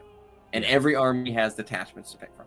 And generally speaking, the way these like detachment games wide are like built is like, oh, they have excellent enhancements and shit strats and like an okay army rule or some balance of that. So like you get a good, better, best of those 3 categories. Whenever anybody gets like a good of all 3, it's like, oh, these guys are gonna break the meta. Or they get a great good and you're like, nope, that's not gonna work. Like that's gonna destroy the meta. Like that breaks the game. And not all stratagems are created equal. There are exactly. some that you will literally never use. Like I can think of, like, in my recent games playing Warpbane. Warpbane has awful stratagems for the most part. There are two 6 good of them. stratagems. I Yeah. have used maybe 3. There are 2 really good stratagems. Yeah, in exactly. Warframe. The fact that this repelling attachment, sphere and the reroll wounds. yeah. Mm. So the fact that this detachment has 2, I think, like 2 bangers, and then 4 like decent stratagems that all will have their time and place that you will use throughout a game. Like my thought is like, if I'm playing a tournament, like a regular tournament of 3 or 5 games, how many times in a game or during a weekend will I use this stratagem? And so like, if my opponent gives me the opportunity to use Duty Unending, I will use it every single turn, time. every single game. Because that's how you built your list and you know Yeah. your game plan. Sure. Like that's exactly like in just reading what we've read like right now, my build for this is 2 Grandmaster Dread Knights, 3 non-Grandmaster Dread Knights, and like an 8 to 10 man Paladin, and then I'll put points and other stuff to score things. Sure. Like, and my game plan is I'm going to use those 5 units all game long as I possibly can to put as much pressure on you to make you hate your life while my other little guys score I was other gonna stuff. say they're taking. Yeah, they're scoring. And if you want to kill a paladin and then I go back into Deep Strike, guess what? When I come back down, on my next command phase, I regen a paladin. And that's a 48 point unit now. So if I can regen 2 of those throughout the game, I've regen 142 points or whatever, that I'm up over you technically, right? Like, Wow. on army level, not on like game level. Like that would be Sure. insane to be up 148 points like on a game. But like I'm just saying, like that's the kind of things you have to like to think about. So Sure. The next 2 even fit into that even as well. So I just like really quickly, Duty Unending is so good that so Pizza Bagels is in chat. He's a very good Grey Knights player. Like he's been to Warhammer World, and his joke was, quote, how to lose your friendship with your Emperor Children's buddy in one easy step, because they are also kind of elite infantry. They're very expensive, so they don't have a lot of stuff to just throw at you all the time. They can't tie you up. And then if you can just kill them or not be there to be killed back, you wreck their game plan. Oh wow. Like this is Duty Unending is the best part of Mists of Deimos, which was rated the best stratagem in the game since 10th edition basically hit. And you get the best part of it in this one detachment. Wow. So It's this is a huge buff then. Well, it's good. It's good. It's good. It's weird to call it a buff because like the detachment didn't exist, so you can't compare apples. Sure. To apples. So it's a plus. Apples. Plus. This is very good. This is a feather in the cap of this detachment. Yeah. This is like a massive reason of why you play this detachment. Is right, if you're looking for a reason to there's 6 detachments to choose from. Why should I play this one? Their detachment rule is good, and then on top of that, you have this. You have good stratagems, and this one is sitting front at the center. top of the good stratagems. Yeah. I get it. While what we said was like the enhancements weren't good. Like there's one good one. Yeah. And like honestly, if you're really, really, really good at the game, you probably don't even need that one. But like, you know, it had one good enhancement, it has 4 good stratagems, and it has an okay army rule. So like that's a pretty good detachment, honestly. Sure. So anyway, let's finish these out. So was it you or me? Mike was doing this. Shining Veil and Expeditious Exit. You said were Expeditious Expeditious. So Shining Veil gives any Grey Knight unit in your opponent's shooting phase the stealth ability, which is just a fancy way of saying -1 to hit. Well, that's not good. Yeah, it's not good for them. It's really good for you. I see what you're saying. So, It's a buff on you. So I get it. yeah. So this is basically Voldis's ability for like 1 CP, but you can stick it on any Grey Knights unit instead of whatever Voldis is leading. So like you can stick this on a Grandmaster Dread Knight. It's just as a Grey Knight unit. You can stick this on a Land Raider. Like you can. Yeah. It's just a Grey Knights unit. You can stick this on anything with the Grey Knights keyword. So, like, is -1 to hit the best thing in the world? No, but like as a bonus stratagem, it's not bad. Use it. Yeah. So like I was saying, like if you're playing 3 games in a tournament, how many times will I use this at a weekend? I might use this 3-4 times out of a weekend. You know. And then so the last out of one, 5 games, you're gonna use it 4 times. Like that's pretty good. That's like 80%. Yeah. Sure. And then the last one, is I think, in my opinion, is the second banger. So 2 CP. So it is very expensive, just like the Dev Wound ones at the very beginning. However, it's at the end of your opponent's fight phase, which is basically the end of their turn. Okay. 1 Grey Knight Psyker infantry unit from your army. If they have Deep Strike, you get to remove them and put them into strategic reserves, which is back into Deep Strike. And they've done a lot of designer notes in this codex specifically, which I really appreciate them for, because a lot of times they'll release rules and people will be like, what does this mean? What did you mean by that? And then they have to sum it up later. They actually just got ahead of it now. So the designer's note says that it allows you to be removed using Gate of Infinity rule from engagement range. So and in addition to other removed, which means you could have a slot. You could have 5 of your units fucking off into Deep Strike. Yeah. Be like between your army rule 6 and enhancement and this.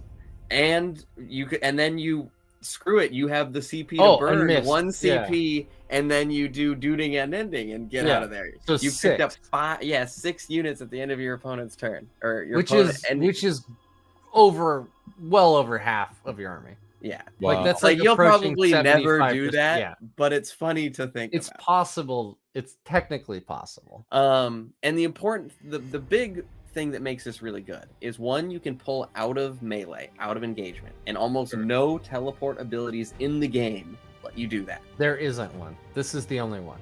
So that's massive. This is it. Yeah. And then there's no other restriction. It's basically just the end of the fight phase. So you don't have to be in engagement either. It's just end of the fight phase. You can spend 2 CP, or if you reduce it with a Grandmaster to 1, you spend 1 CP or 2, and then you can just end of the fight phase, pick up an extra unit, or pull them out of melee. You can't do it on Dread Knights, but on like Paladins, Purifiers, Strike Squads. Yeah, Strike Squads, things you want to keep alive. Like if they're still alive, end of the fight phase, get them out of there. I get it. So the reason I bring up Strike Squads is because they're our cheapest unit outside of agents. So they're the cheapest unit that gets our army rule, right? So you're able to, like, in this detachment, you're not going to do the normal thing where you bring 1. Like, you're going to bring 3 or maybe even 4 Strike Squads, or let's say 2 to 3. And they're going to be doing primarily scoring your secondaries, because you're picking up so many more than you usually would. So like you're going to be dropping them into your enemy's backline for behind enemy lines, even if they're not going to do anything else. Like say you're fighting knights, right? They can't screen you at all. So like turn 2, you pull behind enemy lines. You don't care. You go score it. This stratagem lets you do what your normal game plan was, and you can still pick up that strike squad that's like behind enemy lines after it scores you your stuff. Oh wow. And there's a lot of games that my opponent will look at me and be like, oh, that's like 5 Terminators sitting there, and sitting in front of them is an empty Rhino with nothing in it. And they're not going to kill me in melee, but they know that I can't kill it in 1 turn in melee. So they will, but they know that I can't pick up my unit if I'm in melee. So they will just charge me with an empty tank to hold me there. Yeah. And so this now means that if I really want to, that is just, you cannot do that to me. Yeah. So like one of the Grey Knight lists I was playing a long time before the Codex drop, which I probably might not change a whole lot, honestly, with some of these like detachments, is 4 Razorbacks, 1 Rhino. And you can get to a point where you're just pushing up the field and you're just charging them into shit that you're like, I just don't want them to move for a turn. Yeah, it's literally like, just, it's movement blocking pieces. You just smash them into things. Yeah, I run this Razorback into a bunch of Berserks from like Votan. It's gonna die, but guess what? They haven't moved. And on my next turn, I can shoot the shit out of their melee threat, right? Never. And all I did is I traded 85 point model. Just here, have it. I don't care anymore. And with with Razorbacks, you're literally handing them a plastic brick. You're like, here you go. And now I'm gonna take your cool models. Like, and you charge it at them sideways, so like you're blocking Tokyo drift like lines of move. Are you serious? I didn't know that. Oh yeah. Mm-hmm. Yeah. So, there'll be Expedition gaps in buildings like that, and you'll Tokyo drift it and perfectly sit it in between the two, so like the vehicles just plus can't 2 move. on the charge, brother. You and they're moving so fast it doesn't matter.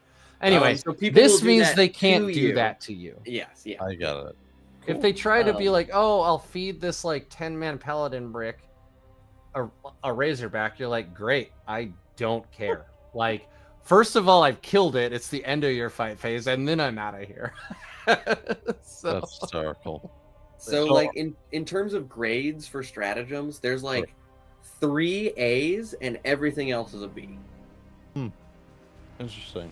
And the detachment rule is a B-. It's fine. Like it's fine. Like I think arriving from funny D-Strike enough, and rerolling ones in is this is actually the Dread Knight detachment. I know we have a vehicle detachment, but I think you're gonna run a bunch of Dread Knights in this. No, I think this is also a very especially with the enhancements. I think this is a very Dread Knight friendly enhancement.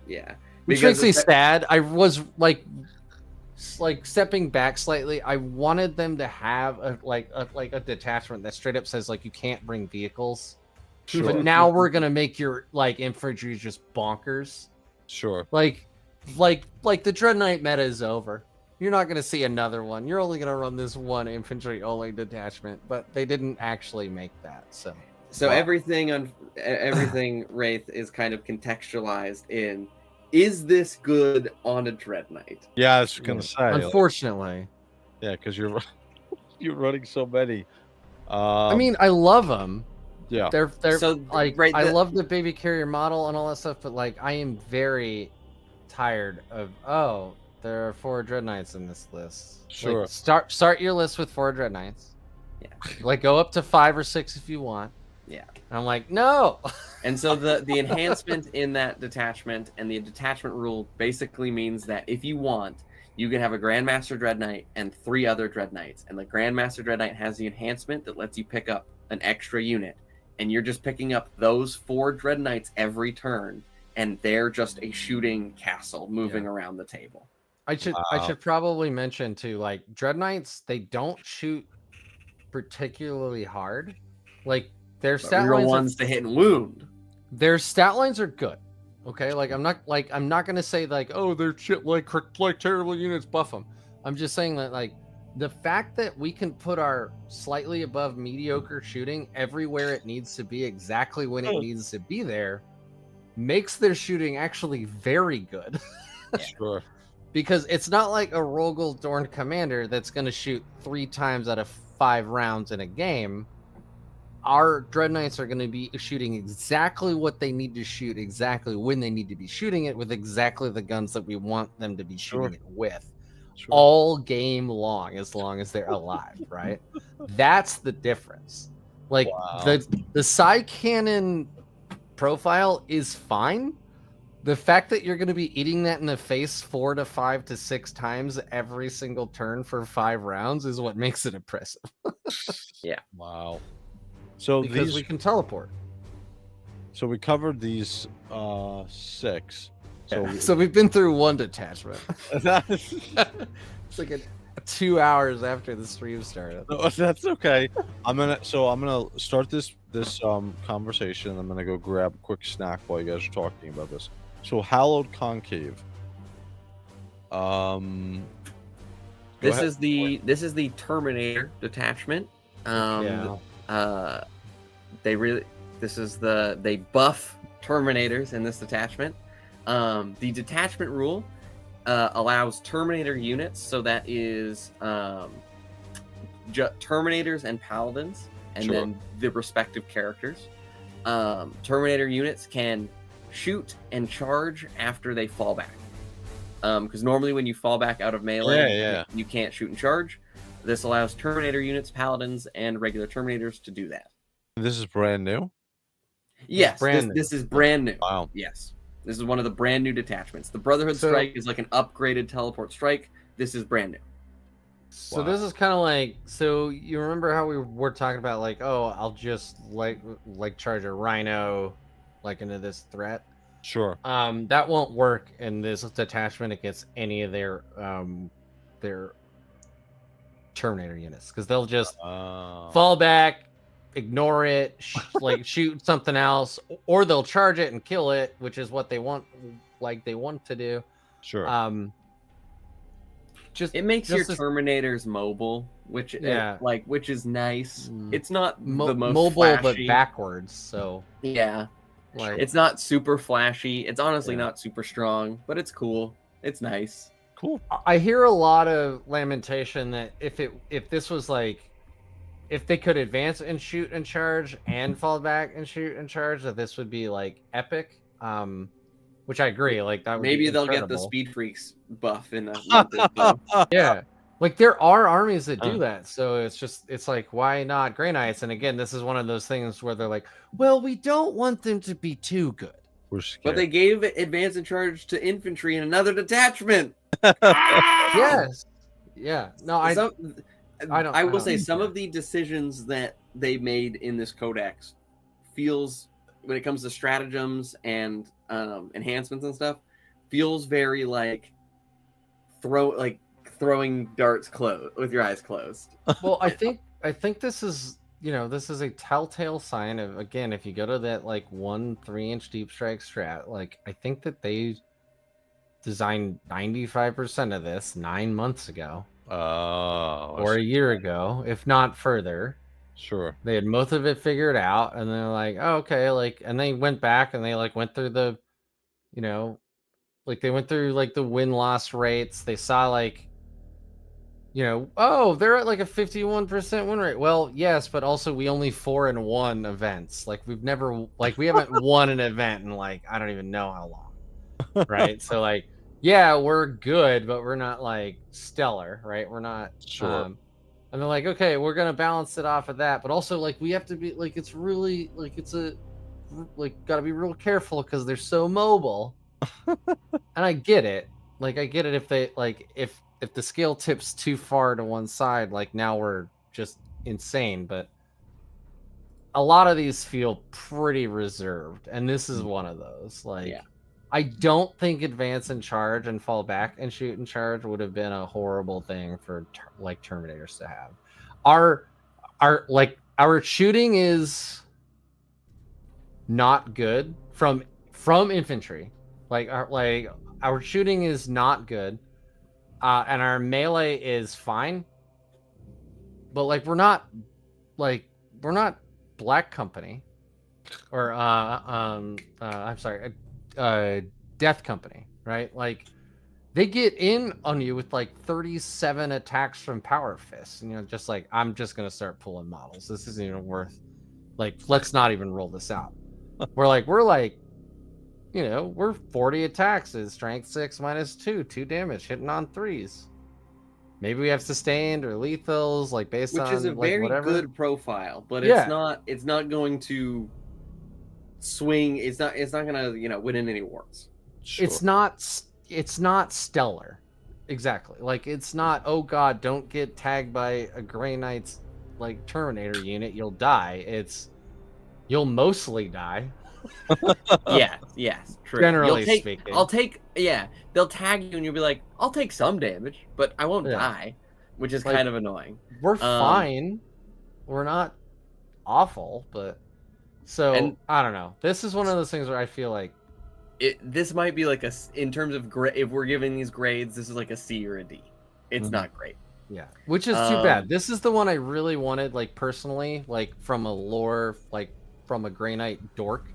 I wanted this to be the best one. I wanted this, like, because this is the first War of Armageddon. Like, this is the Hyperion battling Angron. This is where 100 Grey Knights like came down in Terminator armor, and 17 of them lived. Great point. Yeah, like the Hallowed this Conclave is the Ragged Brotherhood. This is that detachment. I really wanted this to be the banger one, and it's not. Like, I just got to be honest. If you are listening to this for like competitive stuff, just skip ahead 20 minutes, like until we start speaking about the next one, because this isn't the one you want. I will probably play this with some friends for fun, because I want to relive that, but it's not the banger in the book. And the disappointment continues in the enhancements. The first one, the Eye of the Argurium, lets Grey Knight model only. So this can go on Grandmaster Dread Knights, Librarians, anything. This goes on any character. Once per battle round, you can select the unit to fire Overwatch, which is hitting on the shooting in your opponent's movement phase, hitting on 6s for 0 CP, or Heroic Intervene, which is a counter charge. So if a enemy unit charges one of your units within 6 of this unit, they can then charge themselves into that combat for 0 CP. And the stratagem specifically, if you use a stratagem on one unit, you can't do it again on another. This specifically allows you to duplicate those stratagems on other units. But as we were just talking, Grey Knight shooting isn't great. They never touched, except for one infantry special weapon, which they added precision to the silencer for reasons I'm still not sure on that. They didn't upgrade any of our infantry shooting. So like what you end up like, I always tell my opponents, I'm like, they'll ask like, what are your shooting threats? I'll be like the Dread Knights. I'm like, well, what about these guys? I'm like, do you like to take a shitload of Stormbolter shots? If you can weather that, you're fine. Like if you're orcs, you don't care. You don't care about my Stormbolters. If you're like sisters, you care a lot about my Stormbolters. It just something cute you can do. Our with shooting is just middling. It's middling from infantry. Like I was saying, because it's Overwatch, something you can do that I thought was kind of cute, or me and my buddy were talking about, it was kind of cute, is because you can duplicate it. Paladins can take extra special weapons, so you can have one unit of 5 paladins will have with a leader we'll have 4 flamers in it. Yeah, 4 flamers in it. And then you can have with this enhancement, they'll Overwatch for free. So that's 4d6 flamers coming out of it. And then you can have another unit of paladins spend a CP and Overwatch again. And then you have another 3 to 4 d6 flamers. So it turns out you have 7 to 8 d6 flamer Overwatches, which is cute. It's cute. It makes Drakari cry. And it makes Guard cry, but why are they charging you in the first place? I guess they're moving next to you. And they're probably in a Chimera when they do it, so... The next enhancement is when an enemy unit falls back from you, from the Bears unit. This goes on any Grey Knight unit. You roll 1d6. On a 2 through 5, they take d3 mortal wounds, and on a 6, they take d3 plus 3 mortal wounds. Also kind of cute. Your opponent can just decide not to fall back and not take the damage. It will sometimes come up. Sometimes it won't ever. This is 20 points. You're never gonna buy it. Oh my goodness, that's so expensive for what it does. Yeah, you're not gonna buy it. Like this is a swing and a miss. If this were 10 points, you might throw it on a leader because you had some bonus, like some spots. But like this is for a maybe. Like they have to fall back. It's not if you move into engagement range of an enemy unit, then you do a thing. It's like it's on them to do it, and I just. And then you're gonna do like let's say you're only engaged with one enemy unit. They fall back. They take what is it on average? You're gonna deal 2 damage. Yeah, they take 2 mortal wounds. So like you'll kill 1 Space Marine. You'll kill 2 Eldari. You'll kill 2 Sisters. Like it doesn't. It's not ever gonna be meaningful enough. Yeah. And if it is meaningful enough to matter, your opponent will just decide not to do it. Interesting. And then also this is kind of weird because it wants them to fall back, but then you can fall back on your turn. You know what I mean? Like so let's say there's there's barely alive unit of bloodletters like in on your Terminators. Like why? Okay, it's their turn. They decide not to fall back. You get stuck in combat with them. You wipe them in combat anyway. On your turn, you don't even need to use your army rule because they're all dead. Like this is a weird one. It doesn't fit with this detachment like at all. The next enhancement is the only one you will probably ever pay for if you're playing this attachment. Sanctic Reaper, Grey Knight Terminator model only. Spoiler alert, the only model you're ever going to pay for this on is the Grandmaster on foot. You're never going to put this on anything else. You might put this on a Brother Captain, but you're only going to put this on a Grandmaster on foot. And the reason I say that is their datasheet ability got changed. They no longer ignore all modifiers. They basically have become Space Marine captains, where they get a -1 CP stratagem once per battle round, which is what we were talking about before, to make the stratagems cheaper. And then the other ability they get is once per battle in melee, they get to add 3 to their attacks and to their strength. So normally, before any buffs, if they decide to do that, the Grandmaster goes up to 8 attacks. Normally, he's 5 attacks at strength 6, AP2, 2 damage. When he decides to buff himself, he goes to 8 attacks at strength 9, AP2, 2 damage. Wow. If you put this enhancement on him, it means that once per game, all the time, he has 3 attacks. So he's always 8 attacks. Once per game, he goes up to 11 attacks at 9, strength 9, AP2, 2 damage. Shit. Which is very cool. So he basically becomes 11 attacks at like a weird weak Melta profile. Yeah. Which is significant. Like into things like Death Guard or Death Shroud Terminators, which is a whole profile you have to worry about right now in the meta. This is the only, as Mike said, this is the only good enhancement, honestly, in this whole.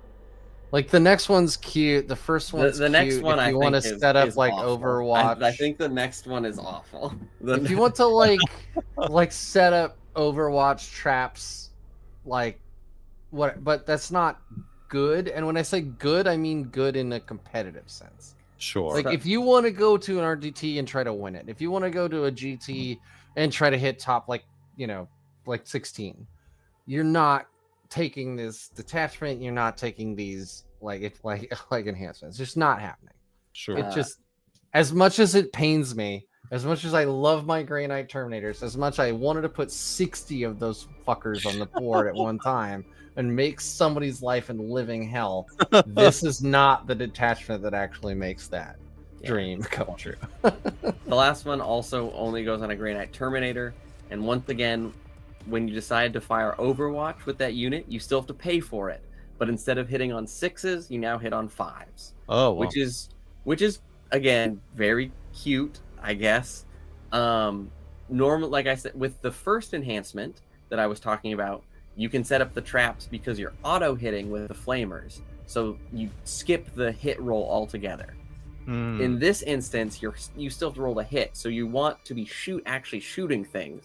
So the only guns you're going to be taking are storm bolters or psi cannons or silencers that go on the infantry, which are bad. They're all bad. Again, they're bad. Yeah, they're not like. And it's got such a cool name, Nemesis rounds. It's just it. Well, that's if I remember right, that's an ode back to like 5th edition. We're used to be able to, per squad, you can pay like 5 to 10 points. I don't remember. I didn't actually play this edition. Like, you could spend 5 to 10 points to make them psi rounds, and they did something insane like ignore invul or some shit like that. They did they did some crazy crap. If so, everybody always had psi ammunition on all of their like guns because it was amazing at the time. It is not amazing in 10th edition. So going into stratagems, giants on the battlefield, one CP fight phase, your Terminators gain 1 more attack. That's actually really good. They go from 4 attacks each to 5 each. This does affect the leader that's in it. So you could get your little battle master, grandmaster up to 12 attacks. You'd have to spend an enhancement and a stratagem and his once per game ability to do it, but you could do that. So that's not actually bad at all. It sucks. I mean, it makes sense. It's the Terminator attachment. A unit of 10 paladins and him, when he goes Super Saiyan and you use this strat, goes to a total of 62 attacks. And 12 of them are at strength 9. Wow. Yes. And the other 50 are the other 50 are damage 3. Yeah, and yeah, he doesn't get the damage 3. Wow. Unending fealty is your opponent's shooting phase just after they've selected their targets. You select one of your army I'm sorry. The shooting or fight phase after your unit was attacked, basically you decide if you get what is colloquially called fight on death or shoot on death, which is they get shot or meleeed and killed. You roll some dice. If you roll over whatever the amount is, they get to still shoot or fight.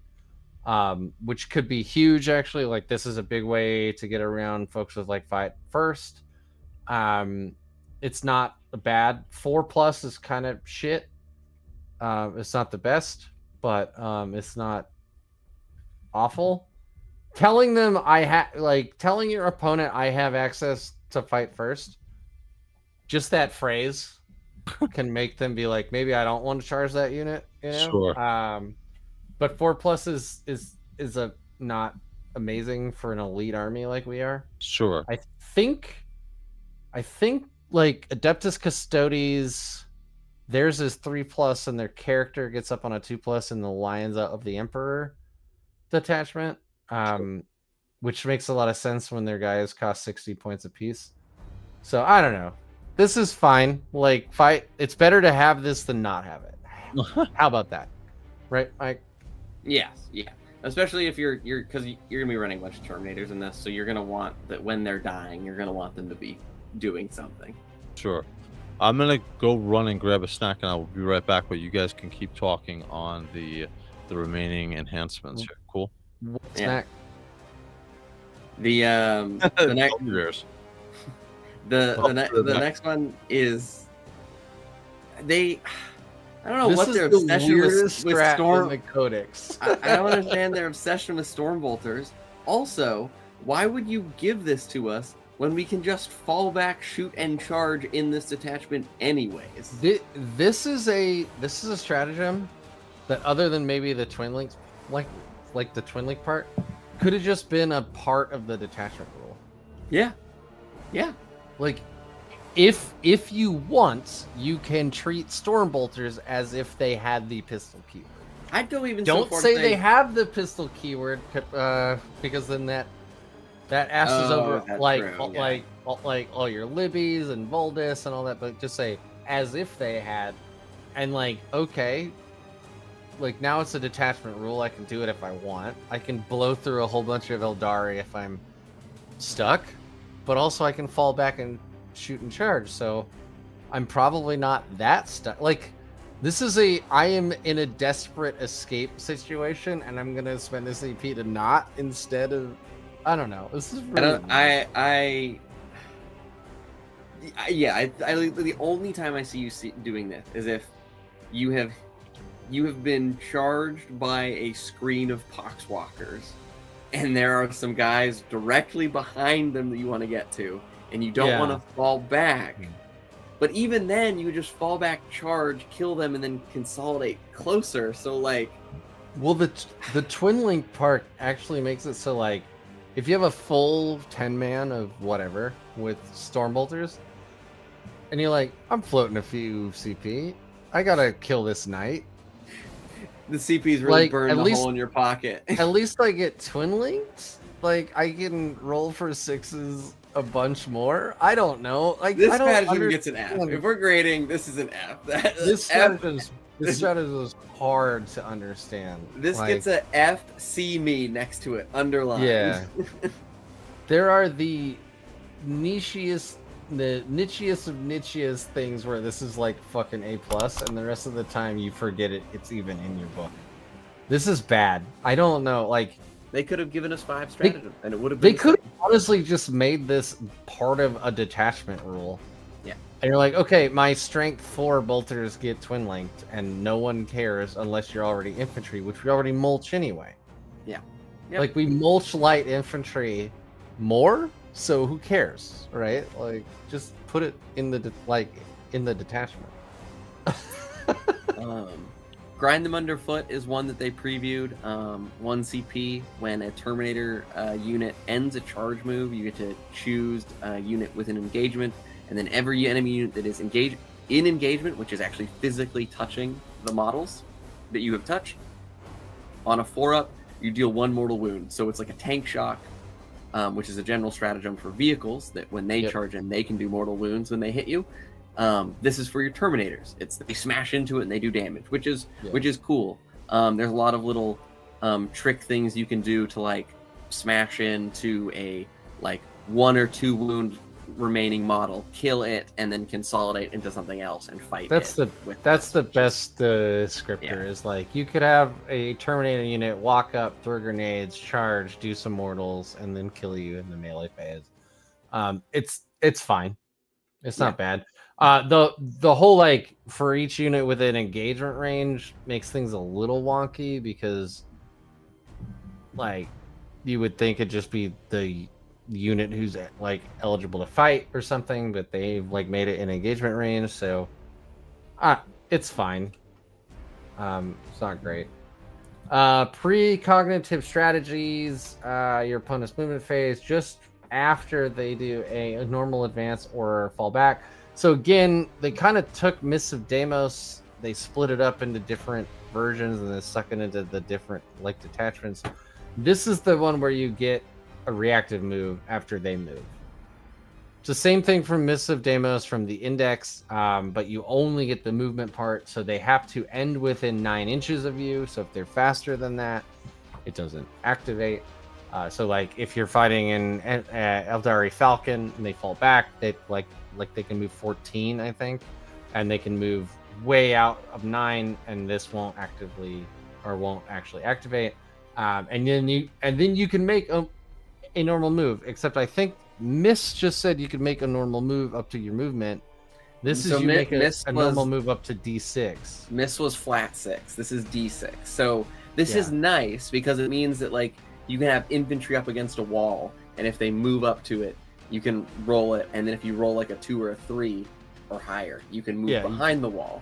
But because it's a D6, it means that there's not reliability to it. So there is just a chance you roll a 1 and you move a single, your unit moves an inch and nothing changes. Like for instance, if it said D3 plus 3, you'd be like, okay, well I know I'm moving at least 4, but maybe up to 6. But they're like, it's just D6. So your Terminator unit that needs 3 inches to move out of line of sight of like your entire enemy's firepower, which I don't know why you hang them out there in the first place, but you need to roll, a 3 or higher to do that. And then like you're stuck thinking about whether you want to roll a reroll or lose a unit. I don't know. This is Reactive like, moves are good. yeah. This is a not great type of it. Yeah. Or even like 2+ D3, like I'd rather know I'm gonna move 3 than have the chance to go 6, you know what I mean? I've played enough games against Lines of the Emperor where I've walked up and then watched the Custodes reactive move, shoot them, and then be like, I'm going to reactive move so you can't shoot me with your other 2 Dread Knights. And then move an inch, and then I'm like, okay, now I'm going to shoot you with my other 2 Dread Knights.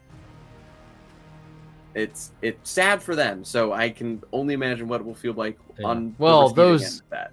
Like the damage 3 on the Psy Cannon is real good into Well, yeah, of course. But yeah. Shining Resolve. Opponent shoot in phase. You get the Paladin bonus of -1 toughness if they're firing at you, or they get -1 to wound if your toughness is lower than the strength of the weapon that is firing at you.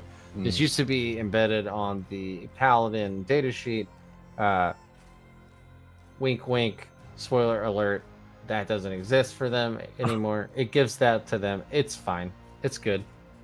I don't know that it's worth talking about much more than that. Yeah. Like, not being wounded is good.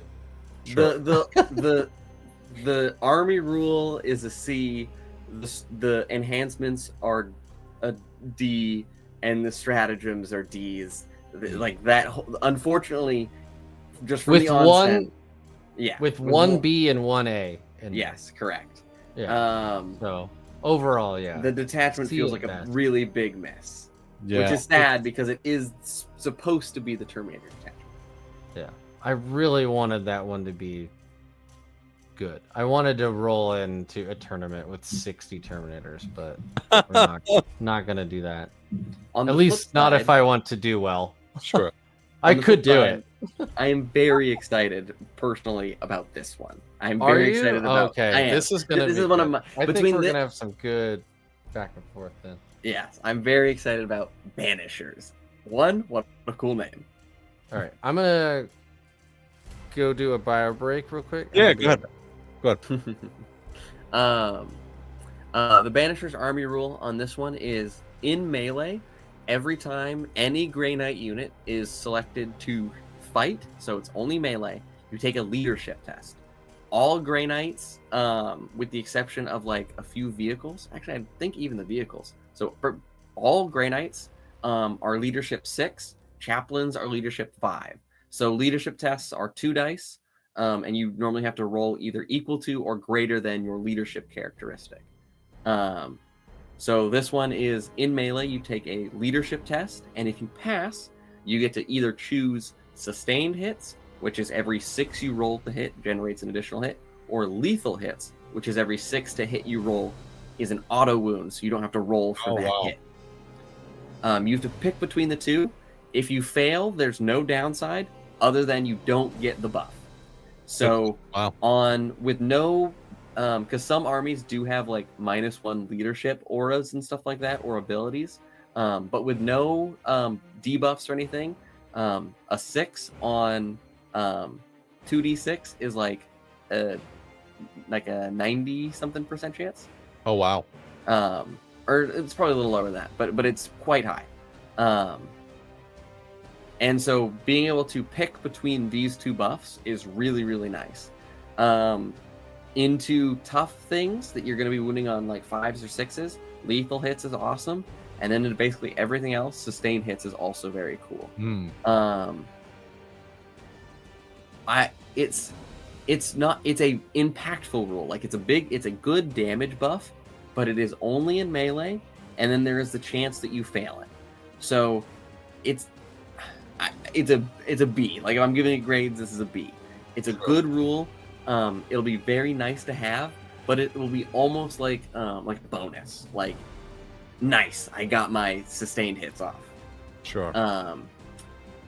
But the enhancements and the stratagems are very good. Hmm. Like them a lot.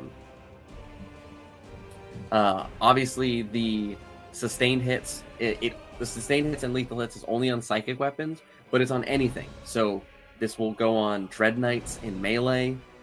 It'll work on their hammers, their swords, purifiers. It'll work on all the Nemesis Force weapons, which is cool. Wow. The first enhancement goes on any Grey Knight model. In your shooting phase, the bearer's unit gets to reroll hit rolls of 1. Sigil of the Hunt. Yeah, Sigil of the Hunt. This is awesome. It's going to go on a Grandmaster Nemesis Dread Knight. Wow. He's going to give himself reroll 1s to hit, which is just like we were talking about in the other detachment. Consistency is a big thing for Dread Knights and Grey Knights, honestly, in general. So being able to give him reroll 1s hit and shooting, and then when he gets into melee, you get to do the test to get another buff. That's really big. Wow. The next one is pretty good. It's got a weird caveat. It's at any Grey Knight infantry model only. At the start of your shooting phase, you get, if they're not in engagement range, you get to make a normal move of up to D6 inches, but you can't charge after you do it. Oh. It's weird because it's at the start of the shooting phase. So like the Grey Knight interceptors have a similar rule. It's after they've shot. They can make a normal move of up to 6 inches. So one, it's not random, and it's a move. Theirs is a move shoot move. This is a move or deep strike, shoot or move again, a random amount, and then shoot, and you can't charge. Hello. So the only real time I ever see you using this is more to gain control of an objective, because you have to be, if a enemy unit is directly in the center of it, there's no way for you to deep strike on it because you'd be outside of 9. But this means that if you roll I guess a 3 or higher, a 3 up, you can then touch the objective with this. And so like Grey Knight Terminators have very high objective control, so you could like drop outside of 9, move, touch the objective, and then shoot. The downside is you can't charge, and it's D6 inches. So again, like we were talking about in the other one, if you roll a 1, nothing really changes. Sure. And again, you want to be in melee.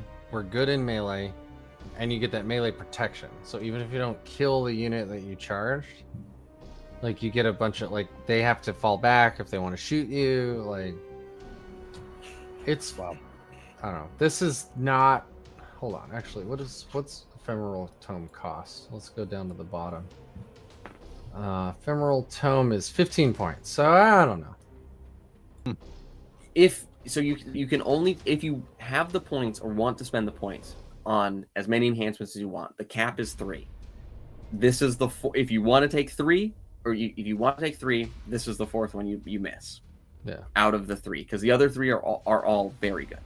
And Sigil, you just slap on a Grandmaster Dread Knight every time. Yeah, that's exactly what I said. Like, there's 100% not, you'd never not put this thing on a Grandmaster Dread Knight. Like I said, everything is if it doesn't say Grey Knight infantry only, everything is then contextualized in, is this just better on a Dread Knight?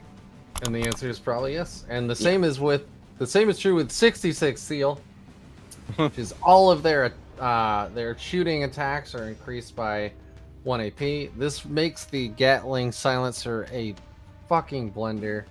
This makes the Psy Cannon even so if you're facing Drakari as Grey Knights, when you fire at their boats with your normal Psy Cannons, they get a save. It's a 6. Oh, wow. If your Grandmaster Dread Knight has this on it, they don't even get a save. They just take a shitload of damage and explode and dump all of their infantry out all over the board, and then you get to pick them up later. This is death to Drakari. This is awful because the Psy Cannon goes from -2 AP ignores cover to -3 AP ignores cover. This is gonna start you're gonna start schwacking like guard infantry transports, no problem. Like chimeras, you're just gonna pop them, like no problem. They're gonna get like 6-up saves at best. It's gonna Being able to this improve is the really AP good for a grandmaster of Grey Knight shooting attacks in general is really, really strong because we have decent AP, but being able to improve that at all is really big. So even like Tech Marines can lead purifiers now. So like this would it would be cute in doing that because now Purifying Flame also got buffed. It went up to AP2, so now is now AP3. Right, you put it into a librarian with or a grandmaster in a bunch of paladins or terminators with incinerators. All of their incinerators are now AP2. This has cover. That's huge. It's effectively AP3 at that point. This has it has no limitations to what you can put it on, and it has so many good applications. So I will say a Tech Marine's like 75 points.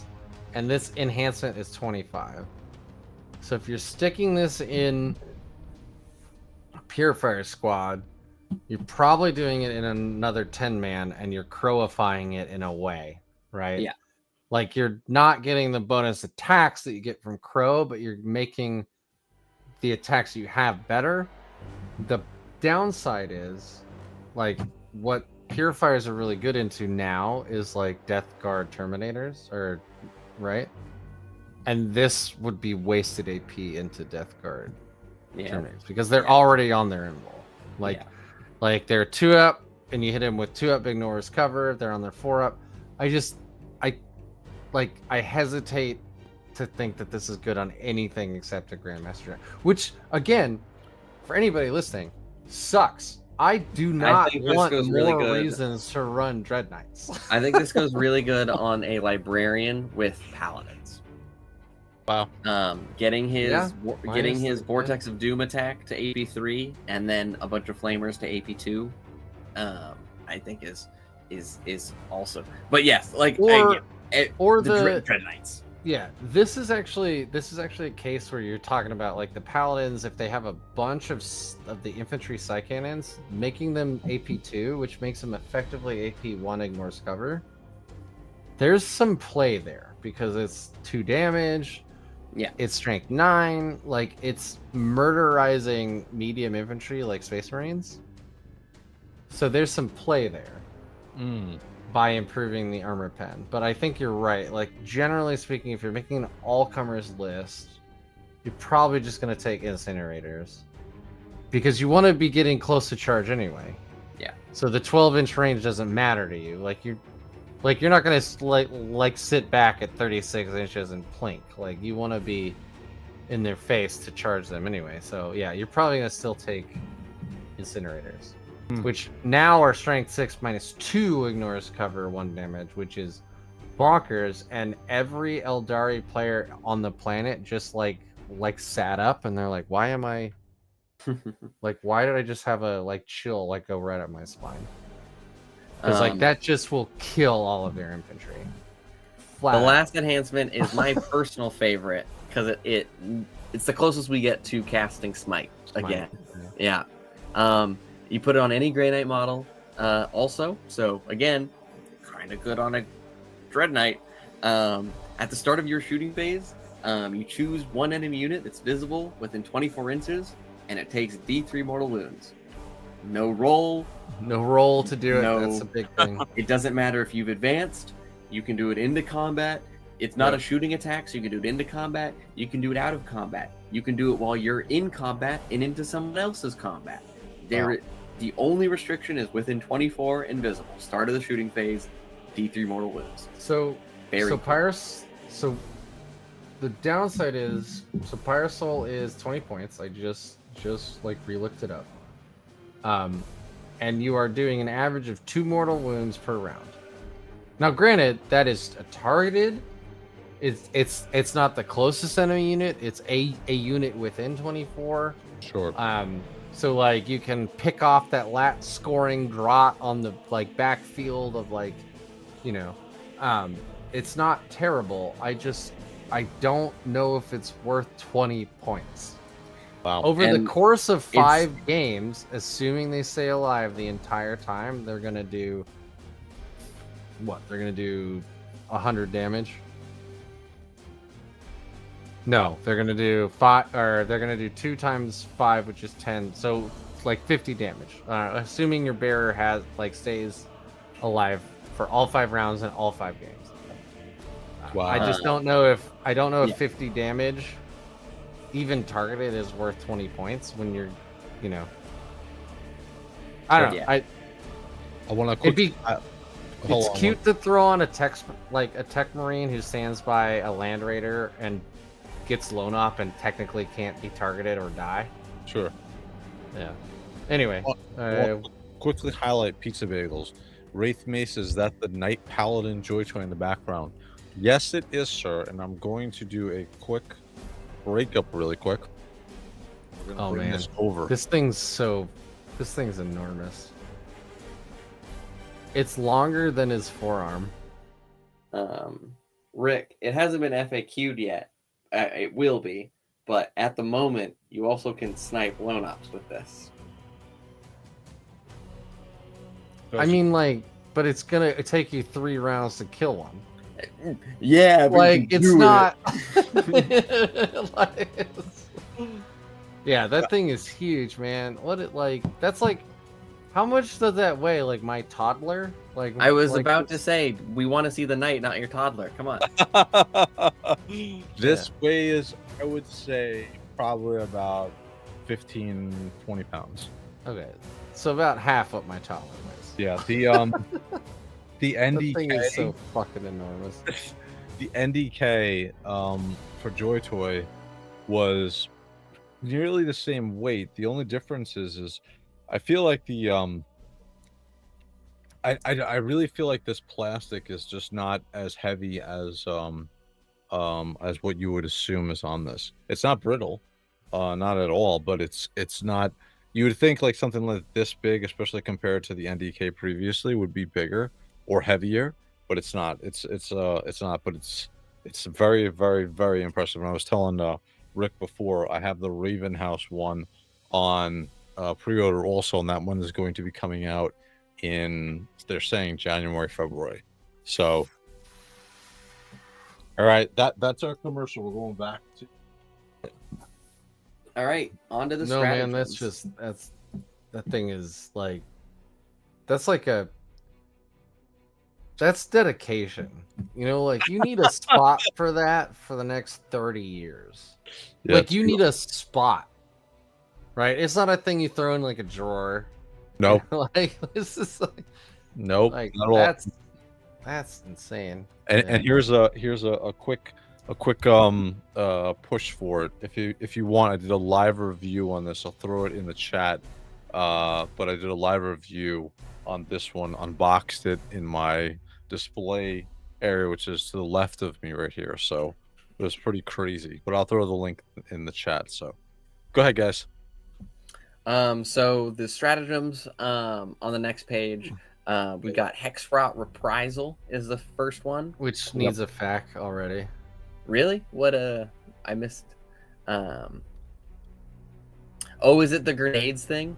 Yeah, there's a bunch of discussion about whether or not grenades and stratagems like that are actually coming from the unit that uses the. Anyway, it's Right. This is the kind of rules minutia that actually drives me fucking batshit about this hobby, as much as I love it. And please don't get me wrong, I do love it, but this, yeah. Anyway, please. So what go the on. stratagem does is end of any phase, one Grey Knight Psyker from your army that has taken a mortal wound. You then select one enemy unit which inflicted the one or more of the mortal wounds in that phase. You then roll a dice equal to the number of mortal wounds that you took, and then on a 2+, the enemy takes a mortal wound up to 6. Yeah. So it means that if they deal mortal wounds to you and you live at the end of the phase, you can bounce back mortal wounds at them. Wow. The rules minutia that he was talking about is that It says that one enemy unit which inflicted one or more mortal wounds. The way stratagems work are, and the way someone basically explained it to me is, the unit, right? A unit has grenades, and the grenades is a universal stratagem that anyone can use. It just, if your guys have grenades, you can use the grenade stratagem. So like a Grey Knight Strike Marine has a grenade. You can spend 1 CP to throw a grenade. When you do, technically, the grenades aren't coming from them. They are using the keyword, but then an Amazon Prime package pulls up over top of the unit and drops a grenade on top of them. Not technically from the unit. So the argument is it doesn't protect, this stratagem doesn't protect them from like grenades and stuff like that. It will protect you against dev wounds from like Thousand Suns. Also, may I explain to you why this stratagem actually sucks? Yes. It is, if you look at the win, it's at the end of any phase. It's not after the targeted unit takes mortal wounds. It's at the end of the phase. So what happens is you're fighting Thousand Suns. Yeah. They move up on you. They doom-bolt you twice for 20 mortal wounds. Your unit is dead. Your unit doesn't exist at the end of the phase to use the stratagem to bounce the mortal wounds back. You're already dead. Very specifically, you have to live. Like, you have to live. And that's what actually makes this stratagem bad. So, like, even if there's one unit, right? Even not in this case where they've killed you with the mortal wounds, right? It's the shooting phase, and the Thousand Suns player shoots you for 9 mortal wounds from Magnus. And you're like, damn, that sucked. And then he doesn't have the dev wounds or anything. And you're like, if I live, I could do 6 damage back to Magnus basically for free, which is awesome. Wow. But then the rest of his army shoots you, not with devastating wounds or anything, just shoots you normally. Like, doesn't even use Doombolt. Yeah. Yeah, and you die. You don't get to do it because you're dead. So you have to live at the end of the phase. So this is a very hard stratagem to actually even get to work. Which means the only way the stratagem is ever actually used is a like reverse tank shock. Yeah. Like if they come at you with the what's the melee redemptor? What's his name? The Ballista. Oh, the Brutalis. Yeah.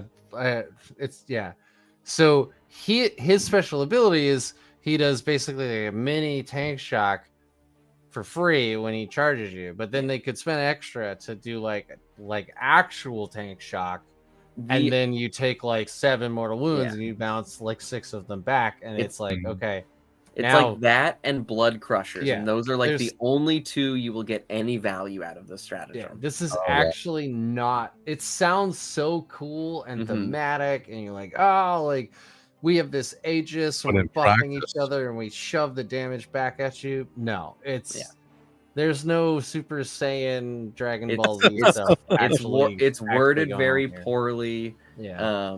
It's just from top to bottom. Like the when is worded bad. Like that's bad timing. Honestly, and the actual effect is worded poorly. If they changed the when to after, the targeted unit took mortal wounds in any phase, then you could be like saving it for those and then you could choose, oh, I just got hit for 6 mortal wounds from grenade, like then I'll use it, or oh, that fucking Doombolt went off, okay, now I'll use it, right? Like I've already seen the result, like let's see if it's worth even using it. But instead it's just like at the end of the phase.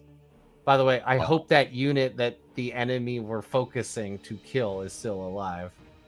Yeah. No one's dealing like a small amount, or no one's dealing a big enough amount of mortal wounds to you that you care about to use the stratagem just as like an aside.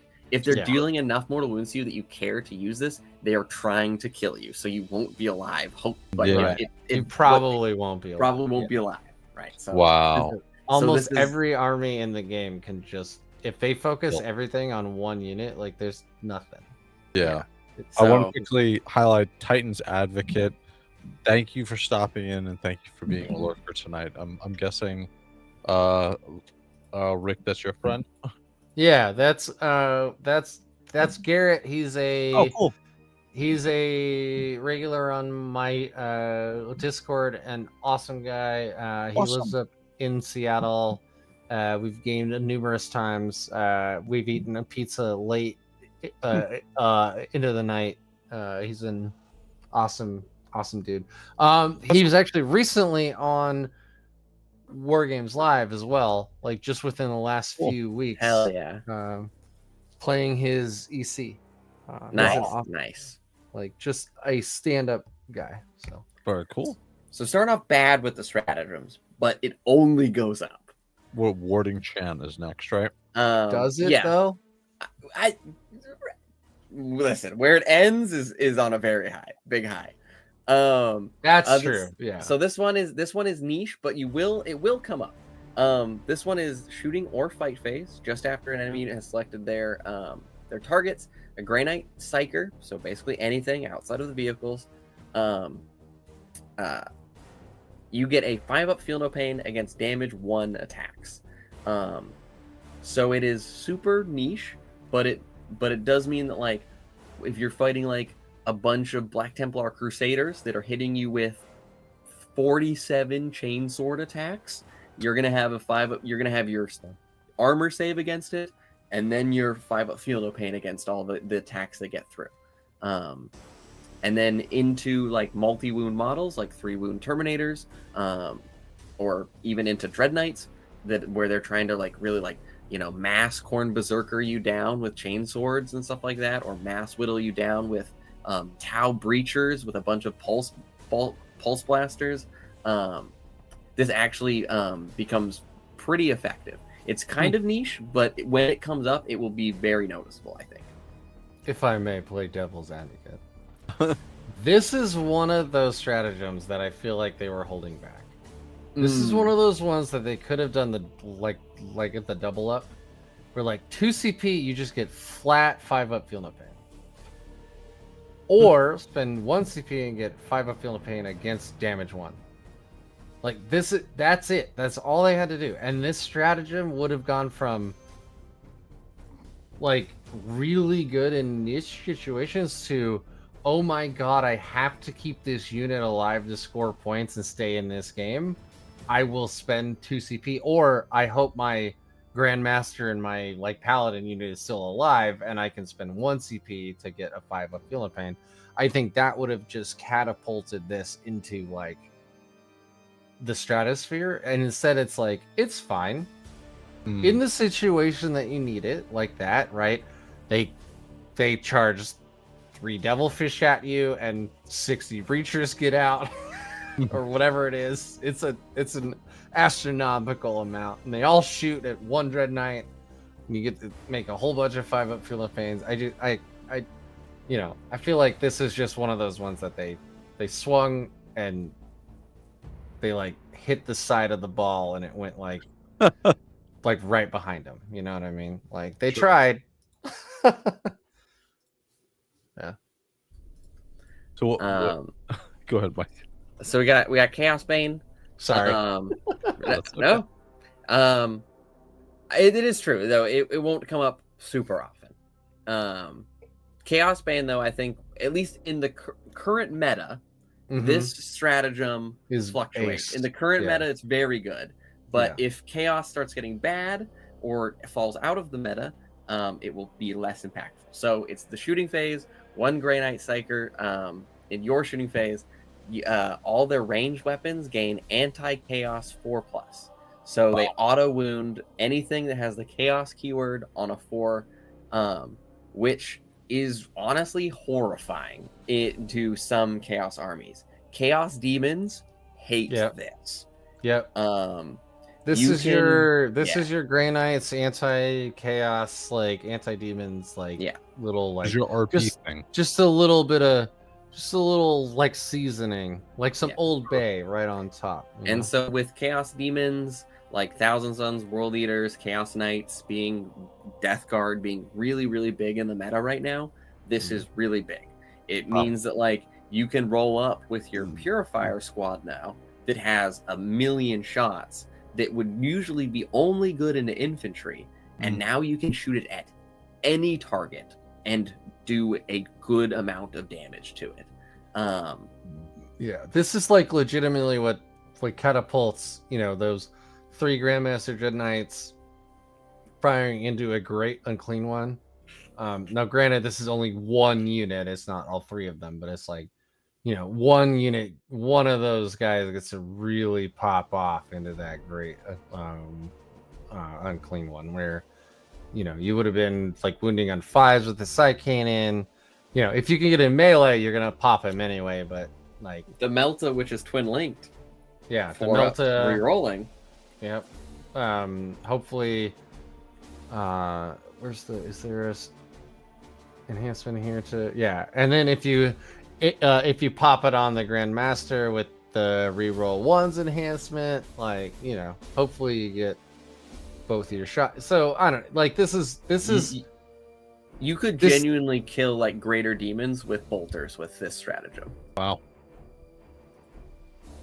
Yeah, I mean, there's always that too. Like Pizza points out 10 paladins with a Grandmaster like going in. Like, sure. Like 10 paladins going in on anything now will fucking feel it.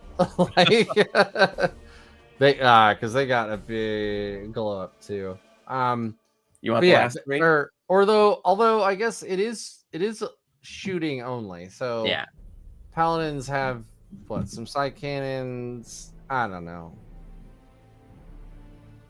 Yeah, I don't know. It is only shooting. Is it Grey Knights only? Man, it's great. It's Grey Knight Psyker.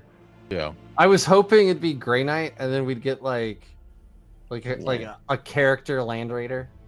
That'd be amazing. Celerity is your charge phase. You get advance in charge. That's good. That's never not good. Like, that's a good stratagem. It's massive for paladins. It's probably terrible for Tau, but it's like really good for us. So yeah, like nothing more to say, right? It's good. Really good. Yeah, that is an A. That's a big one for this detachment.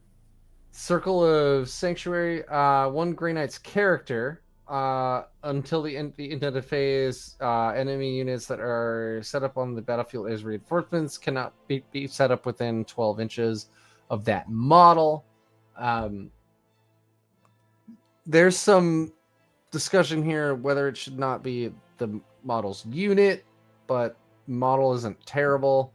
This is really good, as Pizza said on my stream a couple days ago. Like, this is really good for just stopping DG from their 6-inch Death Shroud chargeable deep strikes. So if you really want one of your units to live, you could just make it so that their Terminators can't come near you. Something I noticed. No, go ahead. No, I was about to switch strat. So the flavor text of Circle of Sanctuary is just the old flavor text of Mist of Deimos. Oh, is that really what it I'm said pretty for Mist? sure.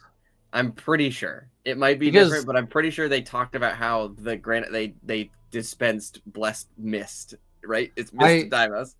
I read this flavor text and I thought of like nipple launchers, basically, like firing out giant grenades, like from their like chest piece, and making like sanctified hole. And I'm just like, nope, that's 240k even for me. Like, I nope out at the nipple launchers. And then the best stratagem in the game, which they renamed for some reason. They did. So Mist of Deimos from Teleport Strike Force has been changed to the Shadows of Anarch. It is the exact same. It is a reactive in your opponent's movement phase, just after an enemy unit does a normal, advanced move, or fallback move within 9 inches of Grey Knight Psyker unit. You can either make a normal move of up to 6 inches, not D6, so it's not random, or if they have the Deep Strike ability, they go back into Deep Strike. which is really, really good. It was the best stratagem in the game then. It probably still is. Wow. Except we've been buffed. Yes. Well, I guess actually not. So it didn't actually interact with our army rule. It did place us into strat reserves, but anyway, it's good. Cool.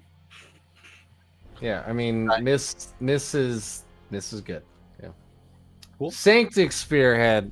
This one's amazing. All right, Mailed Fist. I know this is your favorite? Is this the one you're most excited? No. So actually, I think I was real big into Banishers, but the more I was reading into it, actually, let's go back to Banishers just for a moment. Sure. I want to talk about the detachment rule. I know I like stepped out. So this is Dark Pact, which I'm sure you brought up. This is Dark Pact, but worse. Because it's Dark Pact is shooting and fight phase. And if you fail, you still get it, but you take some damage. This is fight phase only. If you fail, you don't get the buff at all. And there are a lot of really good armies out there right now, like Chaos Demons and Chaos Knights, that give you a -1 leadership check. So that makes this harder to get your buff when you want it. Huh. And the chaplain was nerfed. Oh. So you want to bring the chaplain. Was old Yeller. The chaplain was taken out back and shot. The chaplain was head on face shot in the back of the he lost his +1 to wound, and his weapon isn't even psychic. So if he was leading your shit in this detachment, he doesn't get the buff from your rolling the leadership anyway. Also, AP1. He's AP. Yeah, I look at this detachment rule, and it's like at first you're like, God, that's good. Like I don't have to bring bro caps on my paladins now. Like what an amazing and then you're like, wait a minute. Like let's think this through. So I do agree. Chaos Knights. I'm only getting them off 60% of the time instead of 72% of the time. The way I described the detachment rule, at least in my mind, was it's good, but it's more of like a bonus. Like I really like the enhancements. This detachment has Mist of Deimos in it, so I'm going to be able to do all that stuff. Have cool and have really good stratagems, good enhancements, and then this is when I get it in melee, awesome. Yeah, but I don't I'm glad you're thinking about it that way. I think a lot of the internet and people who it does suck quickly scanning through this are like, this is it. Like this is the detachment. And I'm like, I don't know, guys, because if we'd kept the old chaplain, I'm just bringing 3 chaplains. Yeah, and 3 5 to 8 man like paladin squads. I got the +1 to wound. I got leadership 5 to make sure my detachment rule actually goes off. I can unbattle shock myself if I do get battle shocked, against one of these really powerful meta armies. But now you get none of that. Yeah, because you're not gonna bring the chaplain because he sucks. He's cheap. He's 65 points now. Wow. So he's easy to put an enhancement on, but otherwise, you don't bring a chaplain. He's terrible. For 15 points more, you can bring a Libby and get 18-inch lone op and a gun that is no joke. It's not as good as the old Vortex, but the gun is good. I'm glad to have the gun. Yeah. Yeah. So I was kind of on board with. Anyway, of the ones we've seen so far, I think Brotherhood Strike is actually the best. I don't think it's the most fun. I think it's the best that we've seen so far. The best is honestly just Warpbane. That's probably true. Brotherhood Strike is probably the best. Yeah. So I don't want to be all poo-hoo or but well, honestly, Warpbane still might be the best. That's what I just said. Yeah. I think Warpbane is actually legitimately, if you want to go win tournaments, I think you take the buffed data sheets. The buffed data sheets, just take it and like into Warbane and you have a great time. You bring Purifiers, Paladins, Dreadknights, and you so that's blow one your where just blow your friends off the table and win games. and Warpbane Wraith is one where the enhancements are kind of meh.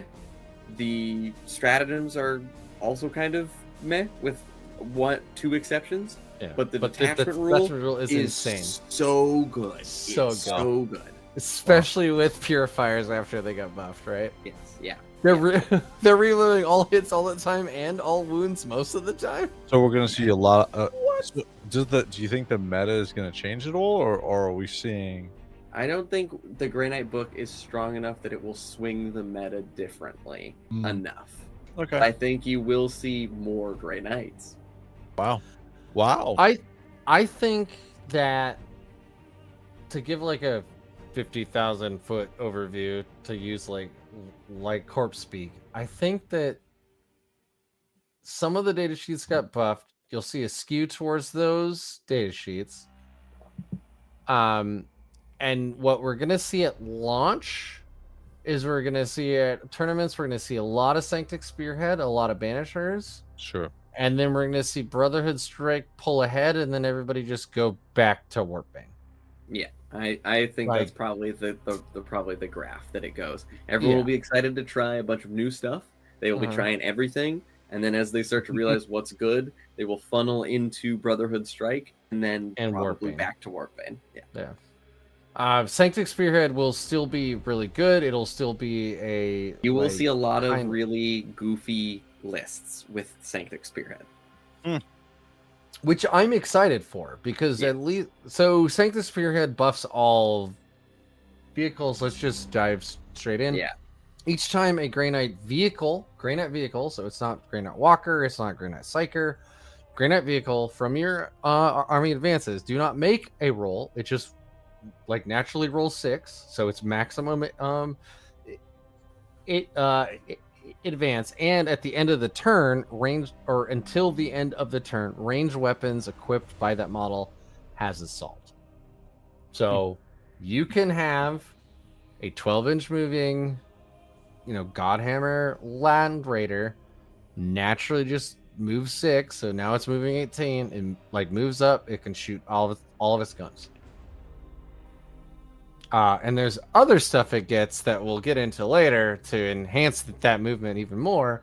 But I'm just saying there's a lot of play in here, not just for Dread Knights, which are the obvious choice, but like Storm Ravens, Land Raider Redeemers, the Land Raiders with the Godhammer, which I can't. Are those just the Venerable Crusader? Dreadnoughts. No. Yes. No. Yes. They're 140 points. They're still terrible. Unless they drop by you're gonna see him. I'm telling you. If they drop by 50 points in the Codex, I'll take 1 in this detachment alone. They are not good. I've been talking with some of the people like the Art of War chat and stuff like that. There's lists with running 2. Wow. No, not for long. They'll play test that twice and throw that out. I haven't tried it. I don't know, I'm on man. board. In theory, I'm on board. The problem is they're T9, 9 wounds. They move 8. They don't get lone op. They're just too easy to kill. They're way easier to kill than a Dread Knight. They don't have the output of a Dread Knight. They cost 140 points, at least at the moment. Don't know what it'll actually be on the 9th. They stay the same. Most likely, based on the MFM leaks as well. Yeah, I mean, you could take 2 Vendreads or you could take a Storm Raven and get all the bonuses from this detachment. I just don't see that. Will we see Storm Ravens played in this? Yeah, dude. In this detachment, I would run a Storm Raven in this. Wow. 100%. This is also really big for Grandmaster Dread Knights because they now can advance and shoot, which is very big. Yeah. So regular Dread Knights still can do that. Bingo. Yeah. Enhancements driven by a duty, Grey Knight Walker. So this is only on Vendreads and the Dread Knights. Each time bearer's unit piles in or consolidates, you can move 6 instead of 3. This is a weird detachment to have this in. It's 10 points, so like, but yeah, it is. I agree though. I would generally say like, anytime that buff comes up, you should probably take it. It's weird in this specific detachment. Not that it's unusable or bad. It's just weird. Like, you got to really think about like how you're going to use that. So what it does there is pile and consolidates is when you charge in after you hit, once you're selected, you can then, if you aren't base to base, you get a 3-inch pile-in. It doesn't matter for walkers in this case, the pile-in, because they will pretty much always be base to base, but it does mean they could potentially pile in and touch another unit. Normally the pile-in is 3 inches. Same with consolidate, is at the end, if they've killed something, like if they're not in engagement, they've killed something after they've charged, they can either move 3 inches towards the closest enemy unit and finish an engagement range, or 3 inches towards the and finish on an objective. This now makes that 3-inch movement 6 inches. So this is big on basically on a Dread Knight, because it means they could hit something, kill it, and then if something is within 6 inches of them instead of 3, they can then move to it and touch it. Wow. So like, if you're going to play Sanctic Spearhead and you were to build a list tailored into screwing with a guard player, you put this on a Grandmaster Dread Knight and you just ping pong across all of his vehicles for the whole game. But like, otherwise, I always think about these things as I play singles. I don't play teams yet. I just haven't had the time. Teams are so fun. I know. You're gonna have a blast. I have a 2-year-old. I know, I just don't. It's hard. Anyway, I want to. I'm not like opposed to it. You'll love them. You'll love them. So I'm thinking of this as like, God, I'm playing singles. Like, how do I take an all-comers list? And I look at this and I'm like, even at 10 points, unless I had exactly the list I wanted and just 10 points remaining, I'm probably not taking this enhancement, you know? The next one is Quickening Foci, Grey Knights, Infantry model only. In your movement phase, each time the bearer's unit disembarks from a transport until the end of the turn, you can reroll charge rolls. That pretty much limits it to infantry getting out of land raiders. Because if the transport moves and then you disembark, can't charge anyway. Yeah. So this is also, I love land raiders and you should bring them and they're great, and please, but what this so I really does want you to take land raider with terminators inside. Yeah, so like you need to take a terminator unit with a brother captain, and then you slap this on it, and I think it's like 15 points. So now the brother captain is what, like 105 points. Yeah, you're over 400 at this point. Yeah, and then he's being delivered with a unit that is over 200 points. I don't understand this. And then you're probably like, with the other shit this detachment can do, you're probably already making a 4-inch charge. Like, do you really need to re-roll a 4-inch charge? I don't know. This is very weird. The next one, though, is is staple money. in all Grey Knight codexes. It's been in them forever. It shall remain in them forever. Amen. The Sigil of Exigence. It is probably my favorite enhancement since I've been playing since the 9th Edition Codex. It was in the Index detachment as well. But it goes on any Grey Knight model. It's got a couple of really good options. Grandmaster Dread Knight being one, and then anything that's going to go into like big Terminator bricks, big expensive units. It means that once per battle, in your opponent's shooting phase, when they select the bearer's unit as the target of a ranged attack, you can immediately pick up and go into deep strike. And then in the same phase, like immediately come back down as if you were coming out of deep strike outside of 9 inches. If they have other targets that they can pick, they can. But this is a game-changing, a mind-wrenching Yes. enhancement. Because, yeah, go ahead. From a rules perspective, this is basically I spent some points in list building. If you decide to shoot me with anything, and I get to choose, by the way, like you can't just fire a Stormbolter at me and I have to like do it. I get to choose. I get to immediately remove the unit from the board and then rapid ingress it effectively. Immediately anywhere on the board at the time that you fire at it. It's really good. Like, and the later in the game that your opponent chooses to activate this, the better this gets. So really good players will try to get you to use it on turn 1 or 2. But like the later it goes, like if you can activate it on turn 4 when there's nothing left on the table, you can go exactly where you want to go, exactly when you want to be there, and make your opponent's life a living hell. Wow. Very good. You will put this on a Grandmaster Dread Knight in every list that you make in this like detachment that forever. Wow. There is as written. There's a cool combo, right? Again, you can do the librarians make their units 18-inch lone ops, so they can't be shot unless the unit that is trying to shoot them is within 18 inches of them. And then you could give the librarian this enhancement. So now your opponent has to, 1, try and move up close enough to shoot you. And then you get to go, what are you shooting me with? How many people can you kill? Oh, only 2 of me? Okay, well, I'm going to res 1. So, okay, go ahead. Or they move something up. How many can you kill? Oh, all of me? See ya. Yeah. Oh, is that a chaos Forge Fiend? Well, I'm out of here. Yeah.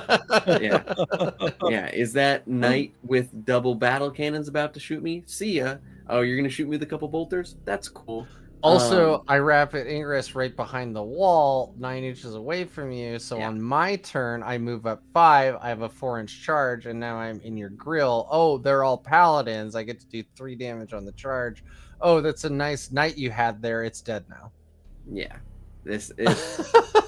you can like into one-dimensional like shooting armies, like guard armies. You can do things right where you'll drop a big brick of paladins with a character with this attached to it and literally string them out in front of your opponent's army, and they can't move through you. And then as soon as they try and shoot you, you just take that literal wall of guys you've made and take it and put it somewhere else. Because remember, the movement phase is before the shooting phase. Yeah. So you can string out 11 guys with 40 2 mil inches, bases. with 40 mil pretty bases, far. 2 inches, within 2 inches of each other. So basically 1.5 inches apart, or like, and you make this pretty massive. Like you can almost touch like widthways the other side of the board with it, and just hold your opponent exactly where you want it. If they shoot you with anything you don't want them to shoot you with, you leave. It's the most expensive enhancement in the book. It's might be the best enhancement in the book. It's awesome. Wow. It's one of the best enhancements in the game. Yeah, actually, yeah. That's this is you'll take armies, it this every all time. Detachments. It's so good. Yeah, you will take this every time.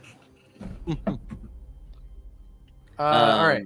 Yeah, and the last one is weird. Yeah, go ahead. We should probably speed up a little bit. It's almost midnight where I am. So yeah, it's 2:30. Like you guys are.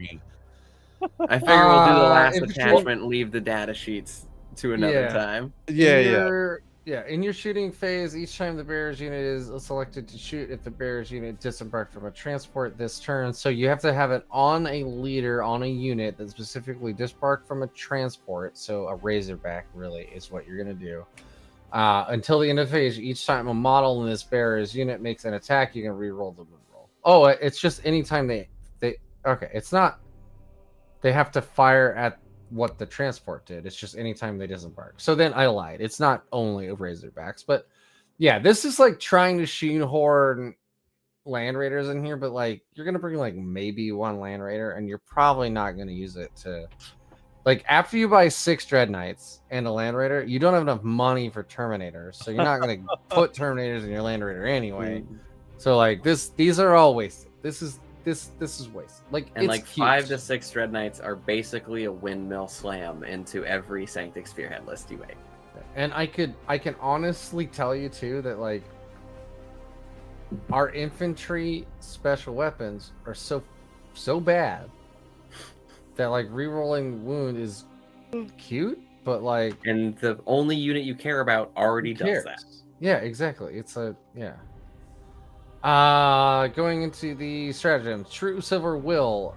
In any phase, just after a Grey Knight Psyker vehicle. So this pretty much limits you to Dread Knights and the Vendread. From your army suffers a mortal wound. You can get a Feel of Pain. This will be very good when you need it, and when you don't need it, you'll forget you have it. And so when we were talking about bad timing in the last attachment for when you bounce mortals back, this is the good timing of that, which is immediately after you've taken, or when you take the after damage. you suffer a mortal wound. Yeah. So I would like that other stratagem to be written this way. This is very good. The more 10th goes on, the less Feel No Pains I see against mortals. So the more mortal wounds get good. So when you do see a feel no pain, they're quite good. And honestly, you this want is to grab the next two? I get so annoyed when people kill my Dread Knights with throwing grenades at them. It just like watching little idiots walk up to my Dread Knight, get shot a bunch, and then them go, "Here you go," and just throw a grenade. And I have no right because mortals right now, as right now, we have no save against it. It just happens. Correct. So they shoot my Dread Knight down for 2 wounds, and then 2 little idiots just with grenades walk up to my Dread Knight. Here, have this, and I die. So this at least gives me a chance to not die. I want to quickly highlight, so Sunny Sundries, unless GW releases a codex with more broken abilities or worse counter abilities, that's what GW usually does, always does. Sunny, thank you for dropping in. I know it's you're on the other side of the world, so thank you for dropping in. So but you know what this reminds me of? What you're saying reminds me of when you play Chaos Gate Demon Hunters, right? And they're the stupid the guys like the cultists with the guns, and they're shooting at your Terminator, and I'm like, that shouldn't hurt me. That really shouldn't hurt me. Yeah. No, I get that. The next one is a big one for this attachment. This is amazing. Yes, this is huge. This is an incredible strategy. Abominus class target, shooting or fight phase. It's 1 Grey Knight unit. Doesn't have to be a Psyker. Literally anything. This works on your Land Raiders. Wow. If you're shooting or fighting into a monster vehicle, you get +1 to wound. This isn't good for Land. I mean, it is good for Land Raiders, but like. Well, no, you can do it on a Land Raider. Have I told you about the Hardy Paladin? This is bonkers for paladins in this detachment, because again, when they charge, they get +1 damage, so they're doing damage 3. They're D6, or they're strength 6 -2, 3 damage. Now they're +1 to wound. If you have a broke cap with them, they're lethal hits. They just get nuts. +1 to wound and that's why I was saying in like Banishers, if chaplains had stayed the same, like the meta would be banishers, chaplains, paladins. Maybe not 10 mans, but like, 5 to 6 to 8 mans. Because it would have been that good, because +1 to wound is that good. Wow. And this is shoot or fight phase, so you could give +1 to wound for a Dread Knight. Making the strength In the shooting 9 melt. phase. Yeah, the strength 9 And then melt do it. list. Yeah. So you could give them +1 to wound in the shoot phase, and then when you go to charge with your paladins, guess what? They get +1 to wound in the fight phase. So you can spend the same stratagem twice in the same round or turn. Just really good strat. Wow. Kind of boring in like a game design, but like Yeah. just solid strat. Armored Aegis. Your command phase, 1 Grey Knight Psyker vehicle, so that limits it to Dread Knights or Vendreads. Just regains 3. This is not roll and you get D3. This is just 3 wounds. This is a sleeper. I think this is really good. Yeah. Because it's in your command phase, so you can do it before you take Battle Shock. So if you're holding an objective with a Dread Knight, you can regen up from when you ever need to take like Battle Shock. So you never need to take it in the first place, and you just hold the objective. Like, this is a really good stratagem for stuff like that. Or, oh my god, I really need to kill this one last vehicle. My current Dread Knight is bracketed, so he's hitting on 4s now. Spend 1 CP. I heal him up over bracketed, and now he's hitting on 3s.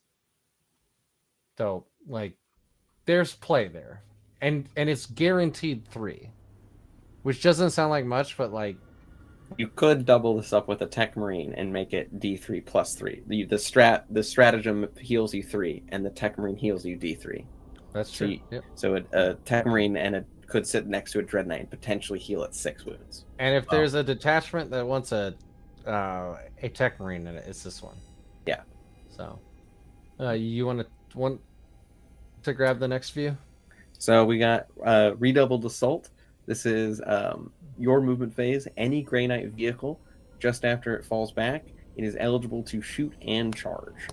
Another banger in this detachment. Good. Once again, the question is this So good good. on a Dread Knight?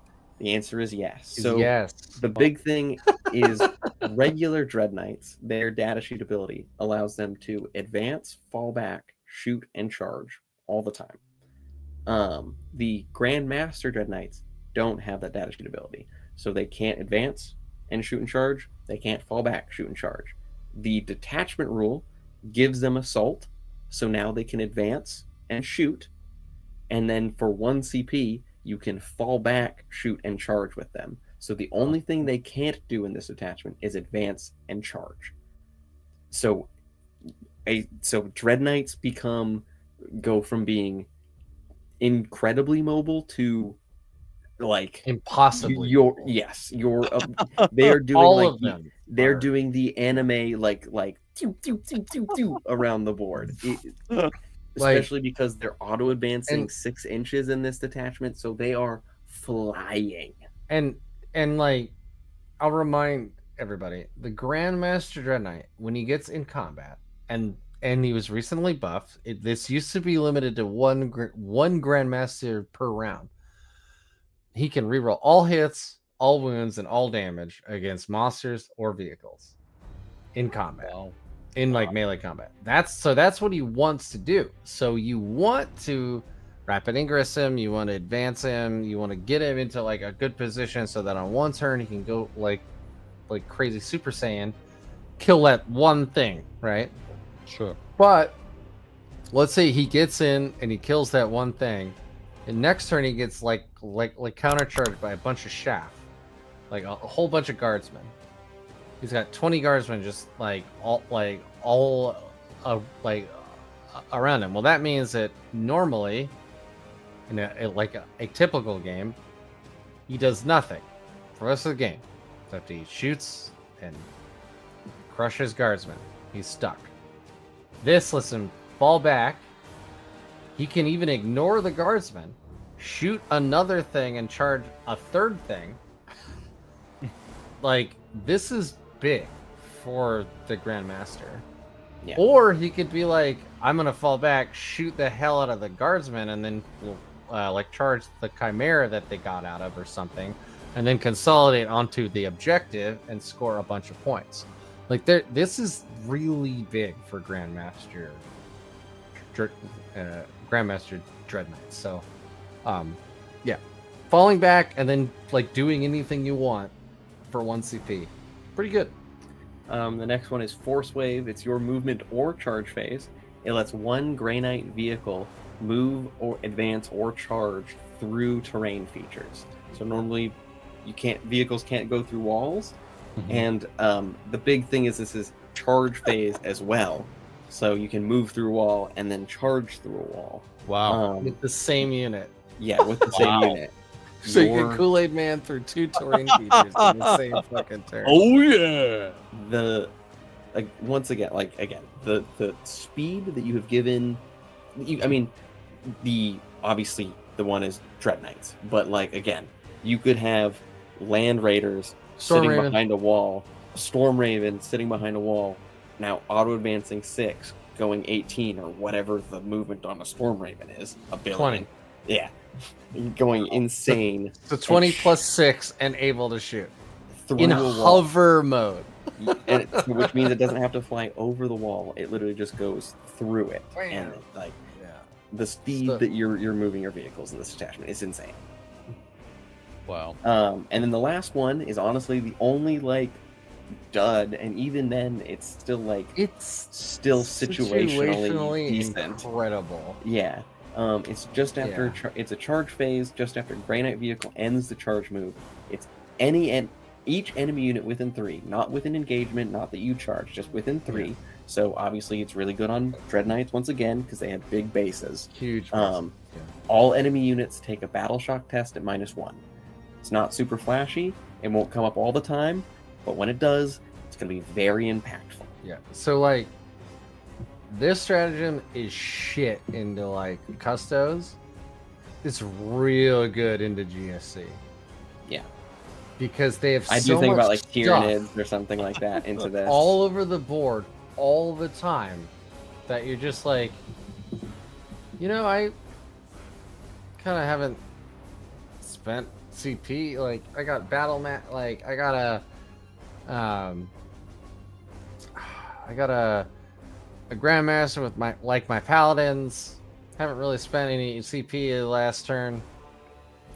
I'm gonna charge this huge base into this like blob of a GSC, and I'm gonna battle shock everything around it within 3. Like, honestly, 1 or 2 of those units is gonna fail that battle shock. And that might really throw, like, if that's a unit of Abominants, it's gonna throw off your opponent's game plan real bad. Yeah, like War Dogs. If you can charge 1, like Pizza is saying in chat, if you can charge 1 Grey Knight, Dread Knight, or Grandmaster Dread Knight into like 2 War Dogs, force battle shock on both of them at -1, they are only passing on 8s, and then you get to just have your way with two War Dogs, like as a Grandmaster Dread Knight. So, and that's actually like in that scenario, like that objective's mine now. Yeah, because they go from OC 6. Did they get changed 6, from 8 to 6? It went down to 6. Yeah. Wow. Yeah. So now they're OC 0, and you're OC 4, and you're like, "What's up?" Yeah. And so even if you don't kill, well, I guess they get it back on their next. Anyway, hopefully you can kill them both in this specific incident, but. Yeah, it's actually not terrible. It's a little tricky to set up. It's a little weird to be thinking about in the like heat of a moment in the game, but like it could pop off. It's not the worst. Wow. I'm just saying it's no Stormbolter's pistol with sure with Twin Link. And then final detachment in the book is the Argurium Task Force. Would you say this is the most disappointing one or the Terminator one? So personally, it's the Terminator one. This one, they tried so hard. Like, you could tell they really like. I've never been a teacher, but I imagine that there are students that you have where you're like, I can tell that they spent time on this, that they really wanted this to work, and they still failed. But like, I could tell there was like love, and they wanted this to be. They wanted this to be something, and like I said in my stream when everything hit, and I went online like 2 hours later, I was like, this is the detachment I would run in a crusade with my friends. This one does drinking beer, just like no one gives a shit what actually happens. It's funny, this is the detachment I would run. When I first read it, and the stratagems is really what did it for me. I was like, this feels like ChatGPT. Write me a codex, ChatGPT. Like this did, like the stratagems, like fucking pizza made the same joke like an hour ago. I made the stratagems, and I was like, this does not, like, I remember when I read them, I was like, this does not feel like, this feels like a jumble. Yeah. So the detachment ability is your army rule lets you pick up to 3 units at the end of your opponent's turn. The detachment rule says is from the second battle round onward. If you decide to not pick up all 3, so you pick up 2 or less, in your then coming command phase, at the end of it, you can then pick up that third, that one, right? You're foregoing picking up 3 units at the end of your opponent's turn to then pick up 1 at the end of your command phase. Which is awesome. Yeah. It is good. That is good. They put a designer's note that says specifically, right? Because normally you do this, you pick up your units at the end of your opponent's turn before you have scored your primary or drawn your secondary cards. Yeah. So you don't. So there's like, you have to decide to hold on to the board and hold your cards. Right.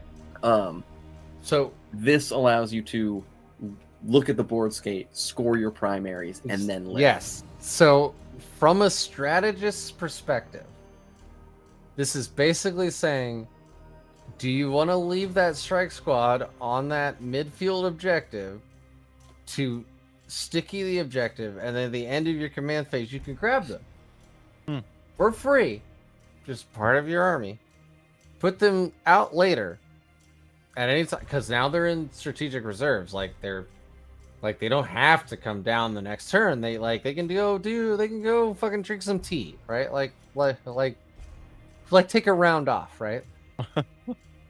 My problem is, I was reading this, and the first thing I saw was that the designer's note, even though it's in smaller text, is almost as long as the description of the detachment rule, and I'm like, that is a problem. Red flag. Red flag immediately. Like, your rules are not succinct enough at that point, right? If they have to have a designer's note nearly the same size as what they're essentially talking about and implementing. Yeah, this is why lawyers exist, and no one likes lawyers. I don't know why this wasn't flagged, to be honest with you.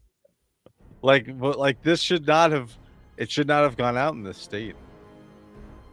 I mean, I get what they're trying to say. So the designer's notes are there to try to get ahead of people asking questions about, like, is this the way that this is intended, like to work with this one other rule? And they had designer's notes and a few other stratagems earlier, but they felt fine.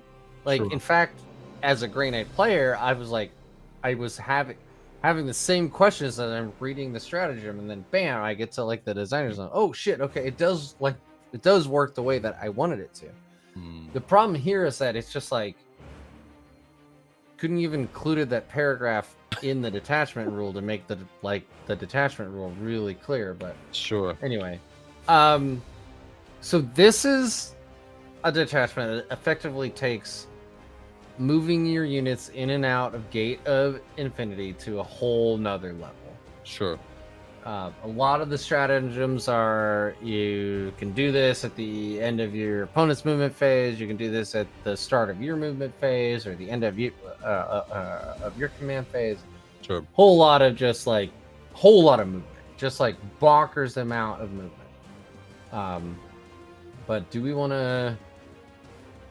So we already talked about the actual detachment rule. Let's go on to the enhancement. Sure. The Grimoire of Conjunctions, Grey Knight model only, so you could put this on a Dread Knight.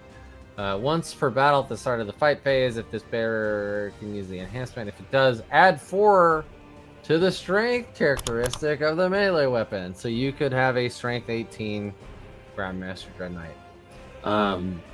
It also makes your the Grandmaster on foot. Yeah. When he goes Super Saiyan, it makes he will go to 8 attacks at strength 13, AP 2 damage, which is for a little idiot kind of insane. Yeah.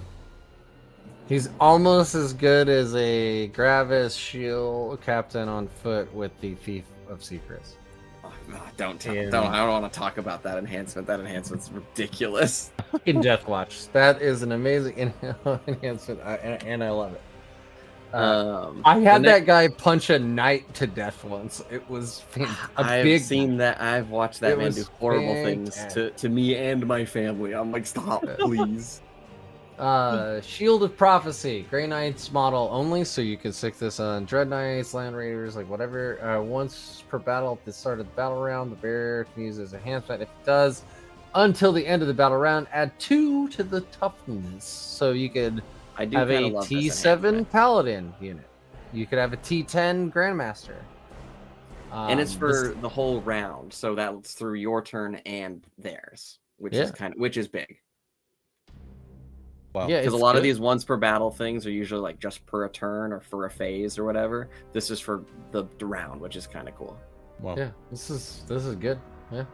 I mean, Shield of Prophecy. Hold on, I'm gonna scroll down to see what it costs. Shield of Prophecy is 20 points. So I mean, like, I don't know, the whole round, that's probably worth it, right?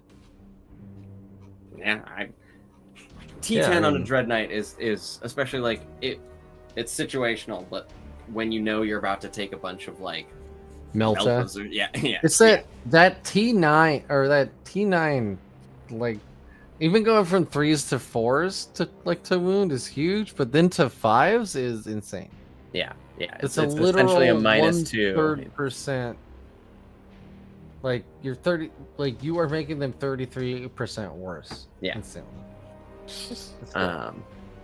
Then the final 2, you've got One Foot in the Future, which is another move and then shoot, and it's D6, so again random, and you can't charge. We've seen this in 3 different, like another enhancement and a stratagem now. They're all kind of the same. The D6 and can't charges. With all the like blood surge movements and stuff in the game right now, like, who gives a shit? Let us move D6 and charge. It's 1 unit, and we spent a bunch of points to do it. Like, just let us throw away a Terminator unit, because that's what most people are gonna do with it. Like, we're gonna use it poorly. Myself included. I go way too aggro all the time. I should have just played orcs, but like I played Grey Knights instead. So yeah, I'm just saying, like, that's all this would do is I would just throw away a Terminator unit with this enhancement. So and then Doomseer's Amulet's the last one. Each time the bearer is set up in the reinforcement step, you can select 1 enemy unit visible within 12, and they take a battle shock test at -1.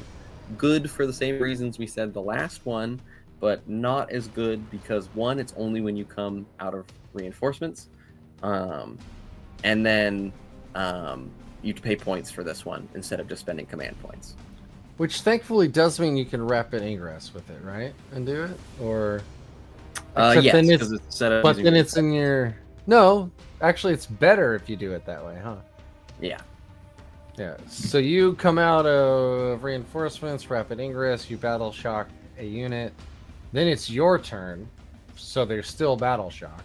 And then you get to the chat GPT stratagems that they decided to do. Aggressive anticipation is the first one. It's in the shooting or fight phase. So weird. Yeah. A Grey Knight Psyker unit allows you to ignore all modifiers to the weapon or ballistic skill. So basically your hit roll in shooting and fight. If you are -1 to hit, you can ignore that. It's cool, I mean, but it's yeah, it in doesn't. in the weird situation where you end up with like an old Morty aura where you're like -1 weapon skill and then you get hit with -1 like to hit from Nurglings. Yeah. Like you remember that like wombo combo? Yes. Like so you go from hitting on 3s to 5s and that insanely specific combo. This is good. Otherwise, like, when do you need to ignore Fire and Fade so bad that you need to spend 1 CP for? I mean, I guess if you really need to pop that transport that has Lilith in it, you know, like you're like, no, she doesn't get anywhere near me. Like, I guess it's worth it. I don't know, man. This is weird. Like this stratagem though. Why not just give them +1 to hit? Yeah, just yes. Or +2 to hit. Just say like you get +2 to hit, and then everybody knows like, hey, you can't stack that. So everybody knows it just stops at like +1, right? Minus whatever their modifiers are. I don't know. Very weird. This next stratagem is literally why I thought this is like it felt randomly generated. It's shooting or fight phase, 1 Grey Knight Psyker unit. Until the end of the phase, you get unmodified 5s crit. So what we were talking about were like lethal in the last attachment, or the Banisher's attachment, lethal and sustained hits. Those all trigger on 6s. If you have a way to trigger a rule like that, this triggers on 5s. Unfortunately, in this detachment, the only way to get lethal hits in any sense is a single character in the Brother Captain. And the only way to get sustained is on the silencers. So having 5-up crits almost means nothing. A Brother Captain leading Paladins will kill anything. Will kill so much. But outside of that very nearly niche, anything in the game. But out of that very niche combo, which again they would have probably already killed it anyways. This stratagem makes no sense. No sense. Wow. All right, Yeah, so next one, forewarned evasion. When your opponent's shooting phase or fight phase just after an enemy unit has selected its target, you get smokescreen. You get -1 to be hit, which is good. That means like if that's a guard army and they're hitting on 5s, guess what? They're hitting you on 6s now. That's 50% fewer hits you were taking before. Same thing for orcs. Even for Space Marines, they're hitting you on 3s. Now they're hitting you on 4s. That's 16% fewer and hits. It's shooting or fight phase, so it's both, which is kind of nice. Well, it's or fight. So like you could have one unit like waiting in the wings, like take a bunch of hits. You could give them -1 to hit in the shooting phase, and then they get charged. And guess what? You get them -1 to hit again. Or if you want to be really weird, you could have a unit with Voldus in it, who automatically gives them like -1 to hit. And if they ever get a +1 to hit, you can give them -1 to hit again. Which you'll never do. Don't do that. That's not a thing that anybody builds for. But I'm just saying it's technically possible. Next one is necessary end. It's a complicated fight on death. So it's a Grey Knight infantry unit. I think this is really cool. In the fight phase, after this enemy unit has selected their targets, each time a model is destroyed, you roll 1d6, and if the result is higher than the current battle round, you get to fight on death before you remove the model. So it means that on battle round 1, if for some reason you got turn 1 charged and you lose all your guys and you want to fight, you fight on death on a 2+. Battle round 2 is on a 3. 3 is on a 4, and so on and so forth. Thanks, world leaders. Yes. Charging me turn 1. It does. It means that this is very good early game, and then you will not use it at all from rounds 3 on, from 4 onward. But let's be honest too, like most of the damage happens round 2 and 3. Yeah. So it is a better fight on death. It's a basically when you want it, it's going to be a 3-up or like a 3-up fight on death. I got it. Next and that mind game that you can play with your opponent could be a thing where you're like, well, if you charge them, like, yeah, it's only a strike squad, but it's a 3-up fight on death, and that's potentially 15 attacks, you know, at strength 6, like 2, you know, like minus 2 damage. You really want to throw your scouts at them, you know, like I don't know, there's play there. It's definitely not the worst stratagem we've seen. That's still the Stormbolter one, which I still don't. I want to highlight someone who chimed in, Sindri Tipek. Hey, Sindri. What's going on, dude? It is quite late, but we are doing a good job here. So, next one is Redirected Strike. This is another one where the designer's note is longer than the actual text of the stratagem. This is a good thing in this specific instance. Yeah. End of your command phase. 1 Grey Knight Psyker unit from your army, not with engagement range of 1 or more enemy units. If the unit has deep strike, it can be placed in strategic reserves. So basically what this is saying is it's the same kind of timing as the detachment rule. So it means that end of your opponent's turn, you can pick up 1 or 2 units. And then in your turn, you get to pick up 1 more with your detachment rule, and then spend another CP and pick up another unit. So you could potentially be picking up 4 units, 2 at the end of your opponent's turn, and then 2 at the end of your command phase. And then the designer's note also says that it's after you've drawn your cards and scored your points and sticky objectives and stuff. So it specifically, it gets in front of all those questions everybody was going to have. Like, if you sent the strat out without those designer's notes, Mike and I would have the same like questions like, was it enter a command phase? So does that mean we stick at objectives? Like, did we draw our secondary cards? Like, what? And it specifically says like, yeah, no, you've done all that shit. This is reactionary to having divined the fates of the universe and known exactly where you're supposed to be or something. This is the stratagem that you will be using probably every turn. All the time. This detachment. Yeah. If you're playing this detachment, that's the strategy. Redirected Strike. Yeah. In this in this detachment, you will specifically be pulling up 2 units only, which you'll probably be only pulling up 2 units most of the time anyway. You'll be like pulling up a 3rd after the end of your command phase for free, and then you'll be spending 1 CP to pull up a 4th. Because this is the detachment you run a shitload of like MSU. Yeah. You run a bunch of Dread Knights. Surprise! And then you run like a bunch of strike squads, interceptors, like purgation or sorry, not purgation. Don't run purgation. Purifiers.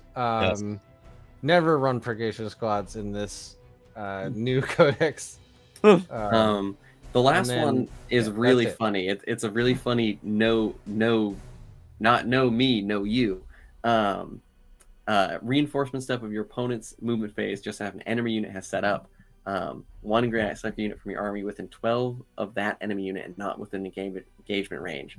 That unit has deep strike, it can be placed in reserves. So it means if your opponent tries to deep strike on you, you can then immediately leave instead. This is the worst version of Mist.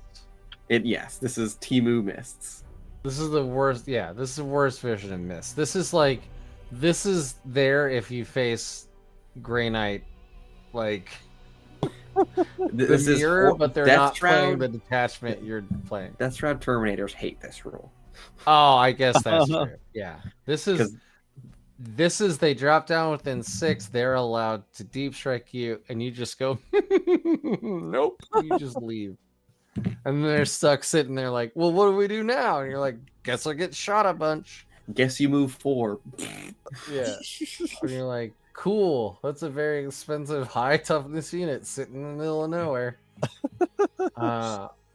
So that's that's all the detachments. cool. So this is what we'll do. So we went through a lot of, well, we went through everything as far as I don't think any of this stuff is going to change that we went through the detachments.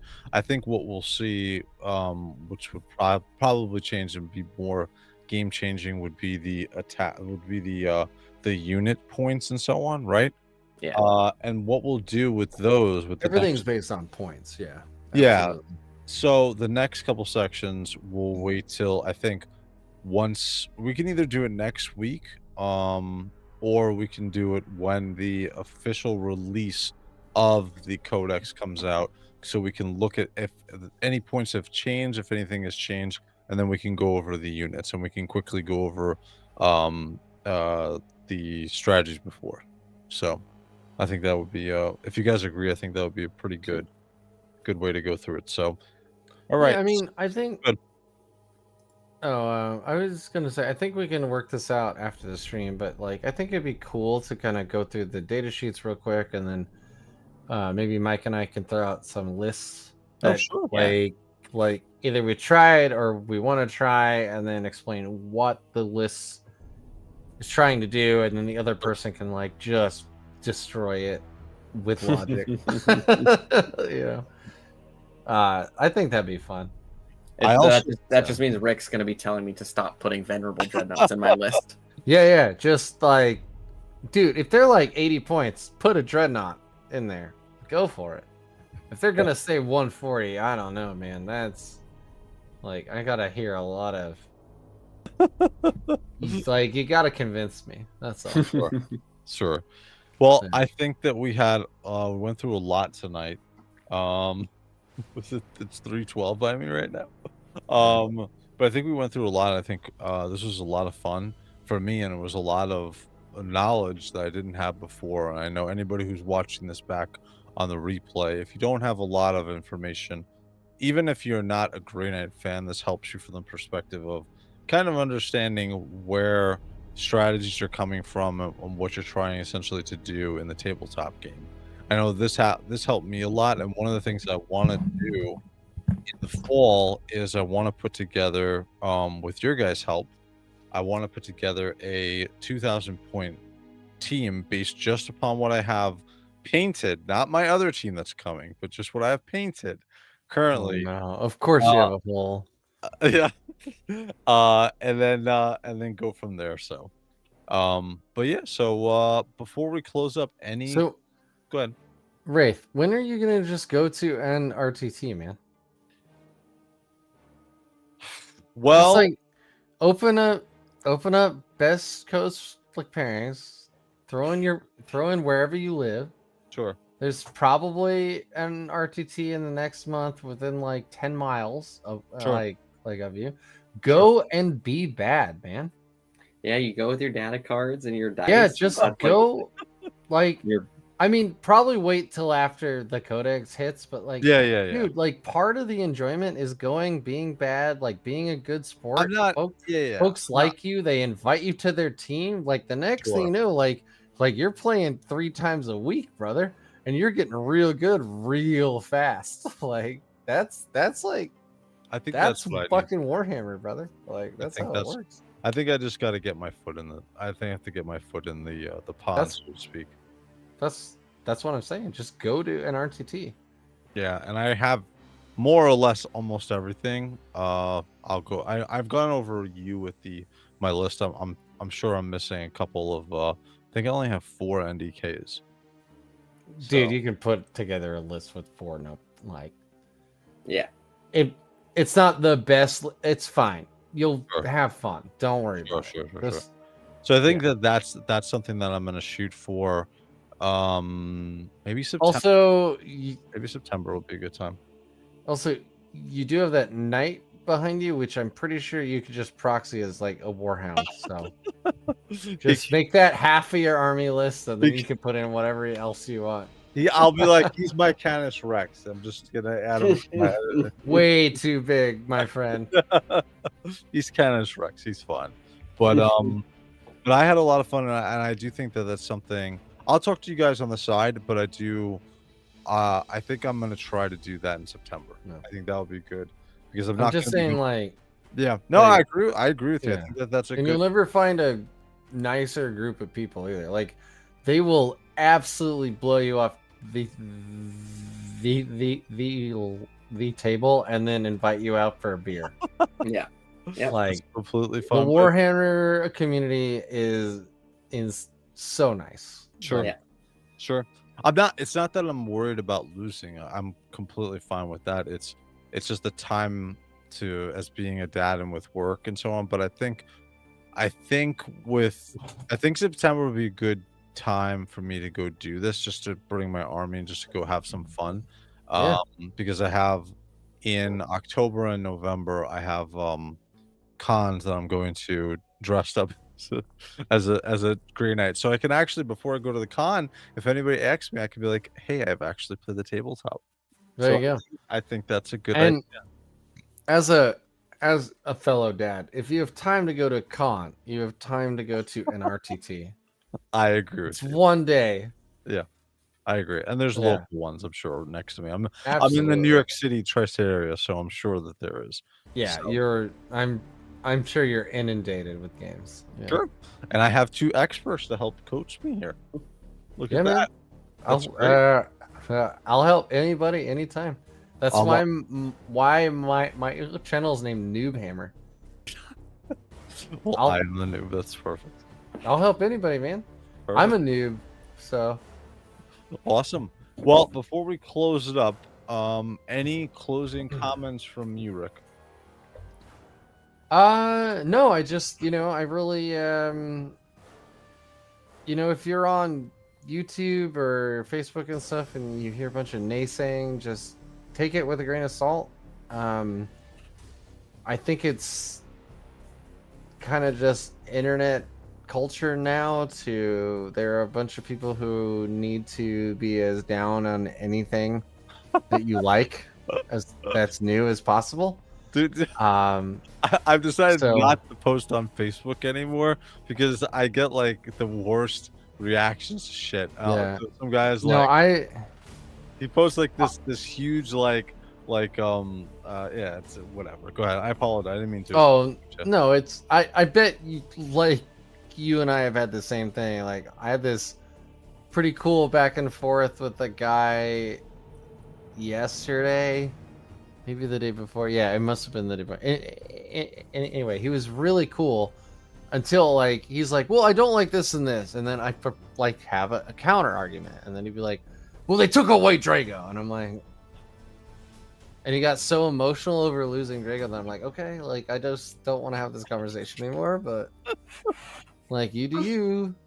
He'll be back in like 3 months. Like, calm down. But some folks get real. I don't know. I know I'm the guy up late at night, like talking about my plastic dollies, but some people get real into their plastic dollies. And so- I'm gonna say this really quick. I posted like you remember Cascade Demon Hunter? So they made something for our boy Crow as the makers of the game, whatever. Like they showed his abilities. So I chopped it up and made like a short of it, posted it, blah blah blah. And some guy like posted like a huge thing, a GIF like this is super cringe. I'm like, what? Like we're playing with plastic things. Are we really I taking know. ourselves that Yeah. serious? I mean, I know you've been on the internet a long time. Oh, I Just know. like I have. I know. And it's just some people exist just to take the wins out of everyone else's sales. So I know. fuck 'em. I know. Like, I know. I just at that time, like immediately you see it, you're like, oh, shit, and you want to say something. I'm like, it's not worth it. yeah. And if you engage with them, that's what they No, want. No, So I I'm know. like, whatever. Exactly. Those are called trolls, sir. Yes, they are, and I'm old enough to know better. But Absolutely, still, you want to punch them. 100%, dude. 100%. 100%. So, Mike, any closing comments, sir? Yeah, man. Not When are you really. going out to your next tournament, dude? Honestly, I'm so tournament scenes kind of slow down back half of the year Mm-hmm. in general. But oh, actually, I know when I'm going to a team tournament end of August. So nothing in the immediate like weeks, but the 23rd, 24th, I have a team tournament, a 5-man. I would be very interested in seeing. I will. The Grey Knights will have just come out and it should be legal by then. Like just be legal. So I will be playing them. That's awesome. Perfect. Well, we'll be talking at that point too. So that's the fun thing I'm like having right now. So my birthday is the 14th of August. And so I'm hoping to use that as an opportunity to like escape and go to like NRTT for a day. So mine is now actually... I need to find the ones that are at like have the rules cut off. So my birthday is the 29th. I guess actually technically tomorrow now. But, hey. Happy birthday. Thank you. So it was all this started coming out. I was like, I know what I want for my birthday. For my birthday for 9th edition, the Codex actually landed directly on my birthday. Nice. Yep. Oh yeah. Oh, wow. I remember when it came out then. Yeah. So no, that's it. I'll be probably playing tournament with the new book when that comes out. Up until then, I'm gonna be trying to clear my paint desk of my small pile of shame so I can wait for the new Dread Knights. Very cool. And that way you can get those Saturnine dreads in, and then have a whole pile of shame. We'll talk and we'll get another date where we're going to go through the army lists officially once it's out, and we'll see if any points change. But again, I highlighted really quickly one thing. Like I want to do something in September as far as go out to an RTT with my entire 6,000 point army chopped down to 2,000 points. I'll talk to you guys about it. This upcoming week, I'm going to continue the Grey Knight kind of theme that I'm doing with the channel. So tomorrow or Tuesday night, I'm going to open up another NDK JOYTOY, but I'm going to have a better setup, so I'll be able to review it a little bit better. There's Caldor Drake. He's coming in. Yep. He's stuck in the warp right now, but he sees you. He's bringing Dorn with him. He's bringing Dorn back. Or maybe Russ. Who knows? But there's going to be a bunch of other Grey Knight stuff going on this week. So, and then maybe I'll even jump on and maybe we'll do a stream on Thursday night with Cascade Demon Hunter. So, but yeah, we're going to continue on the Grey Knight stuff this week. So, but cool, okay, man. guys. As usual, guys, if you like this content, please like and subscribe. Go to Noobhammer and subscribe to his channel. He's an awesome, awesome dude. Rick, thank you so much for taking the time tonight and jumping on here. We'll continue this conversation. Mike, as usual, thank you for jumping on and continuing the conversation and being a part of this. I do really appreciate it, guys. So, as usual, guys, if you like this, like and subscribe. All right, guys. I'm Wraith. I'm out. Later, guys.